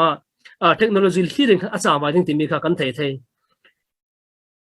adik be chu jia sidle chu ani kha anti christ mi man ro pi ta asiding anti christ kam bi pol anjum theina dinga mangbang za atua ding entry khai mizuk atua ding chumi kha kumsil hasana alai fang khan atua ding mi si chumi kha bian suwa khan kha azuk kha entry khai zuk kha red ding e atong tar ding e khami kha mi mom abia tar ding chumi chi si khan pietana so thok thang nga se chumi kha tute daniel kan si de zar pakhana net bi ta ma ti zar khana net bi na lai fanga ati kha so som bian sungi fi nung za thil ti mi kha himi chi kha arel na se Israel mi bozen an dia in kha thil dang tu na dinga an siang rim lang pathin an bia na mun thiang rim bi ante tu te kala sim jaw kha greek sani ki fata te mi miswal pa men vok rai thom na khan na ta na boi jaw chun ani chun anti cry amai jok tu ro ri kha bian so are ding te ka khan kha na sa takin fi nung za thil kha thling thang nang te ka Israel pol hi anti christ te kan mai messiah te kan ron mi pa hi asi wal lo hi thu phan ji adik lo ti mi kha khami chi khan an kai nga sang ni an kai nga ga khan kha adu non lo Israel pole andu non lo ding i khadi khan a hem thok chem chaw ding chumi si khan kumsi harsanna ki netalam kha the great tribulation ti mi yasin masal nam na kin apin da mi boy sukri tong kama sile chu masa kha favun na be ate ti favun na be athok ate netalam kha chu le chu ni kel lo mi harsanna kha athok thang ni chi to kan na sat takin Israel mi po kha heman tur ding ti kha kan the ding chun hi to ka to jong kan fe ta ding pakhat lấy sri na nan sia ra si le yam hin buding tele lo la nu kha nan the da ko ding ti lo la nu ti mi kha nan sia da ko ding azuk te ka lo pia sal ding e hemi akin zawla kami kha thu phuan lấy sri na nan sia le muding sarang para ti sarang ina khala hin asimmi abang thau thawi sarang para khan kha ya sinu na nu atawi kami kha sarang kha lu pasari ki parhane thau thau si himi thuna lo hlang nu atawi ama chu babylon ya si harlot yang ti lo hlang nu ti babylon ni lo hlang nu ti kha si le chu mi pon mo bum tu ti si kami thama hetin azukin an suina hi minung ti na lo hlang ngai ti na silavin kha antichrist i sa kho biak na si puwa yi tu na sa kho bina pon mo kha babylon tia pathian thararam tong kami an man na se mo aminung khai bang tong ngai umning ti kha nam be thama re thawla ti tu te sakai kalam hui po la kha khabia kin kha minung chang nang tin ro la kha chu mu sang na hira si himinu in adik be chu antichrist in system pakhat anai dingi system athleng thu ding ka dekha mo si puwa yi ba ta yi atu ading mi pon mo kha hinu mu sang na se lo rang ti mi chu le chu ni million siam pramboy po san andu du in sol na an tu ati ve kin ya te ding antichrist mi man tu mi system a khan le tum ni mo million pole boy pole president bo kha a beng to na ka beng antal the wedding ti rong te biana bian khala zum na khala an tro mo chu ding ti mi kha ti na kha se aka phit sal ding e chui sin tam hi thu khala tam bi re dum nan kan to jong ka fe men pe ne tala cha kan ne le ne tala sa jong ka sim pi le ding e himi kha kan zaw sile chu ba le riat na suwa le sri kha chu khaminu thon le thumi pol chu din khatin solna antu timi kha nan theina dinga babylon lo na nu timi chu yes antichrist si poi bata yi ajiang kim ho control me system ho mo kha lo na nu si ti kha ta bogam tawding chumi kha aset bal na kha thu phon le riat na nan sel le chu babylon chu set bal a si zia kha kan muding hito ka hin pathin ni atum da be me chu babylon hi set bal thuding atum ta me antichrist ukna antichrist system ho ka chem the ding me kha pathian tum ta me ase satan khalin trinity anei ve kan thei ding me ate na duan te ka satan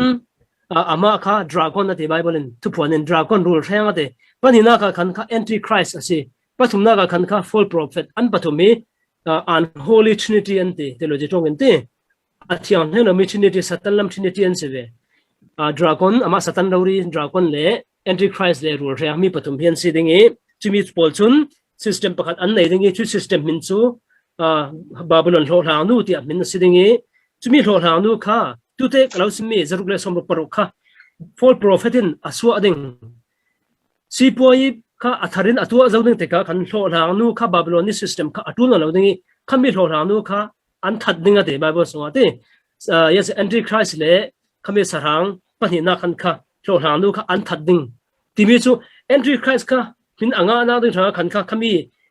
system atu mi khan apu choi the zawi antichrist asizia kha arau pizia kha alang zau te ka atun lo zaruk som ro kha anei zau te ka himi kha atun lo ti kha a system thun kha aset ding te na ase chun antichrist system kha zaruk som ro kin thil le na ase poi kha thar atu adingi khami sin azum lo tu le khami I atel du lo tu min ta chik bun adu lo pol mo mo kha jisu christ azum tu rundam na thu angai tu pol azum tu pol kha juda mi se mi sin gentle mi kha se na sataken a hem dingi tha na aswa ding chumi kha kan thei ding chu sin kan fe vin vo ding e chu ya ten achem ding ti se le chu ne ti bi na ka hi antichrist poli thil achem ral na ting chu armageddon ral daw na ti mi kha ding chumi chu hebrew tong se heart ti chu tlang te na sim armageddon zum megido tlanga khan kha antichrist si milai po sang pram pol mo ma ozogan le tu la mi thami ka chu thim ninga chen upama te ta thim na ka antichrist ka iraq rama umbang sela chu sin jordan rampol chu sin syria rampol iran pol kha to ka kyai rampol mo mo kha de me pe chu atu israel an daw bang tu chi kha simai an khol kho mo dingi himi megido te mi huna khan kha israel rama an pan ral daw ding an pok chuar chaw ding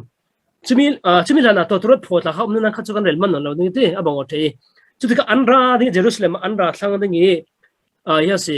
daw ding an tum thang israel kha israel daw ding an tum tika khan kha na satakin thotona umningi chumi la fanga an ma te israel po chu an ne thelo ding zero te le chu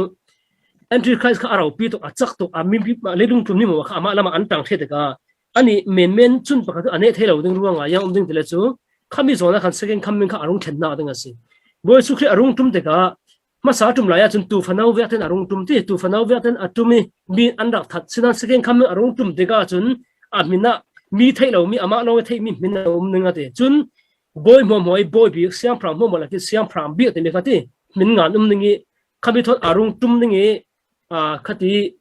ama daudal tu entry khai ral kha pon mo kha akasungi asuak mi namte in meisa in athat thuding te kha kam mu thei chun khato kan na satakin thin hai suanga le dawana omding ruanga ziang tiang in anda voting ti sele chu arab tha ngai ngai ye khato ka thin hai na takin asuak ding e pi li thi sen kha pi li ra sang ning te se chumi chu kan na hala chun rang ka khat tiang anak te thewe ti rang ka khat tiang thi sen aluang ding e chu sin peng kha yang se peng bakhale bakhan ansim dan abang lawe anta dan khamo ahina chun peng zale somle le pathum sungkha asauding thi senal luang ne te na se churu atu sunne himi hi anzau te ka theologian tampi anjum mi ju tatia ka ba sit te me ka himi siding te anjum himi sunga hin atui nuclear bomb an nei mi pol te nuclear atui america ni chu zat nei kha zat nei te mi pol mo mo kha ya se an mang thang ning yang tu lai chang hla kan thei ding mi chu Israel por andau tin ten American khalin kha araktan thau ding ruang na sat tak lelung pia kan anja te de thon ral dau theding tena se chumi fa kan kha lelung tu ni minung a hre de thon thi thu ding kum ser na songa hin ata mi hi mi mal ten siding chu ruanga lelung pi a chemna the end of the world te lelung pi chemna ani chu khai Hamagedon ral dau na ni kha asiding Israel kha lechun ram mo enter khai raga pol andau ding an ma te chun an ne thelo asinan boy sukri second coming rung tum na ke sin boy sukrin adau ringi yang ding tile ne ti na ka entry Christ kha an kai ringa te Saddam Hussein an kai ve kan de bezu te oba ya si zo so pakha de bisol ban kai me ka mo kha bang tu kin an kai nga ding entry Christ kha chumi the sin a false prophet ama tan tu pa kha aba tai kho so pastor ban de bezu entry Christ se puthiam pan de mo an kai na nu lain pan kai nga ding e mai sbi ka ani pani kha atui leing tu ni zaman an khen ri lo mi ka le me sa te mi me lipi ti hel ram ngai atu thi ni bol chu hel ram ngai ka le me sa khan an theng ri lo ani chu yang se mi thi khwan lai atui mai sbi ki shem me lipi su tla tu ding mi mai sbi chu anti christ the full prophet mai sbi ki u pawi tla ding an se ma pane ka bible se mi nung lai ro den kai ding e an tla ding ti kha tu phon hle kwa kul chu kan sial le kan mu the ding chumi the sin adang tami pon hu bo kha chu boy su khri kai si so mi nam ten athat thu ding e chumi pol mi ro po chon the ding e kha tu te mathai kul ron li kan sial mi ti mi thi por na ka langta wa te bol kha an peng thang ne ti ka so som sade ding in sa e ding in kha wa te pol langta pol kha an thu ding ka to ma na chu ti ka khati khan boy su khri second coming kha arung theng ding e boy su khri in kha to ka tu le me thu chen na ding e azum tu pol anung lai pol chu kum thong khat una ka afe pi chi thu ding e khai to ki zum lo tu athimi pol kha jisu khri ra zum lo athimi pol mo ka direct in tu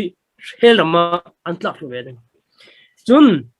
pakhate achemna ka khana ka ti ron sim ding e chumi chu minung tampi an boit an su themi chu atu rep chia the sin kumsri harsana sunga hin run damna kan chau the lai pe mo run damna hi the lai pe mo te hi minung tampi in an su Bible sui in sim da kan zau sitika kumsari harsana sunga hin rundamna the lai ama balte chu khai to ki rundamna achau ding mi khal hi ante theologian polisim da na mo atui zafana sa rundamna achau mi na manin himi kumsar sana su rundamna achau hi antam son ning ante zero ma tele chu entry khai thil dik lo ja kha an thei fia ruanga chun ya de so to ka rundamna an chau thing ti me kha ko lo sim ta ding e tu thang tha sim tu pakhan ruanga te tu te kan rel zawi mi pani te ti pani tu thang tha sim don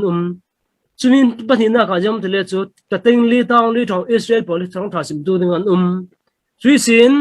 vani sin van chung mi pakatin rundamna thu a aure ro mi ka zau bi le jan tis pe mo chu kan thelo asinan tu thang tha pathum tu phon sunga himi polin an sim mi kha anjum ningi anjum ruanga khan kha anti christ e system tharasimi zaru somro parokwa anbundu lo na kha se churu kami akhan kha hong tanin te hiti me men en sira kami kha tha an tor ding ruanga Antichrist abiana ka asom ning andu lo ruanga ang ko tani sin kan antu the chuanga thu pho so hin martar tam tak ho tan mi martar pro kam hu anti sanin in out ti bol ta khati kan nu na kha ase chuanga hemi hi kum sir hasana so run damna pai mo ti sele lai ding ti mi ka kan the tu chumi khasi boy su khri simmi chu arung tum te ka thu chen te ka te tu le me chen te ka gentle mi bol tu le me ka te kha Israel gentle kha thlen ning phina selo tu le me ti mi chu gentle nam sungi sin khan jisu khri azum tu le jisu zum lo tu bol kha thu chen ning thina ase atau dingi nani bol chu thong ka ta lai harsana ka ton lai ti dai in pe in zau chuanga hilamara u te dingi khami pol ai jeng so kan lo thei won lo ya te lai so thong te na tla ki boy pa kan lo thei won lo kan ti ding asinan ke ma zum tu ke ma tan tu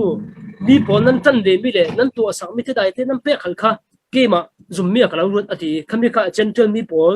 kum sir harsana sungi pathian zum tu pol pakal pakal atan na tu pol kha arel du sanna se chun khalam pol chu gentle mi kha anti thu lo ding anung lai ata mi ji su zum lo mi kha anung lai ding antichrist phoi pol kha bol bol te kha chu boy su khri in nani pol chu kalau thelo tia ta le ha sang de lam phona akwat ding te mi bo kha an se chuanga khati khan kum sir harsana suwa run dam na chau thena lam jena mi anung lai zum tu pol chu khati khan kum tho kha una ka an lut dingi kani pol chu rep che kan kai zawi rep che kum sri harsana ummi suwa khan kha kani kha wana thu then na kum sri um weding chu zum tu then na si be ma sit anti be ma greek tong kha si jisu khri tu then na tau kha khan kha ya si linu tu ne kan dam sungi kan pian thanu sin boy pai ranga jian tin kanung jian tin katuan timi kan tuan man lukhum lak song pol kha zamona chana siding lei para chun harsana chana siding chumi the sikhan sikin khamen bo so arung tom zonga kani kha thrau taksa in kan nei jaw ti khamo kan tum dingi kum thong khat una ka khani pol kha kan lut be ching thrau taksa in chun kum sersana sungi gentle mi pol kha an lut be dingi boy sukhin kum thong khat sunga in uk chi ding chumi kha tha jana chui kum thong khat una lam kha kan fe dingi le thale ban thar Jerusalem thar kha tha jan lama the kan tum ding chu tu za chani kan jer the sun se sela ton chani kan jer mi kan na ka pathianin ama thon nei na thara le chana thara pathianin in thaswa ham se Amen. Amen.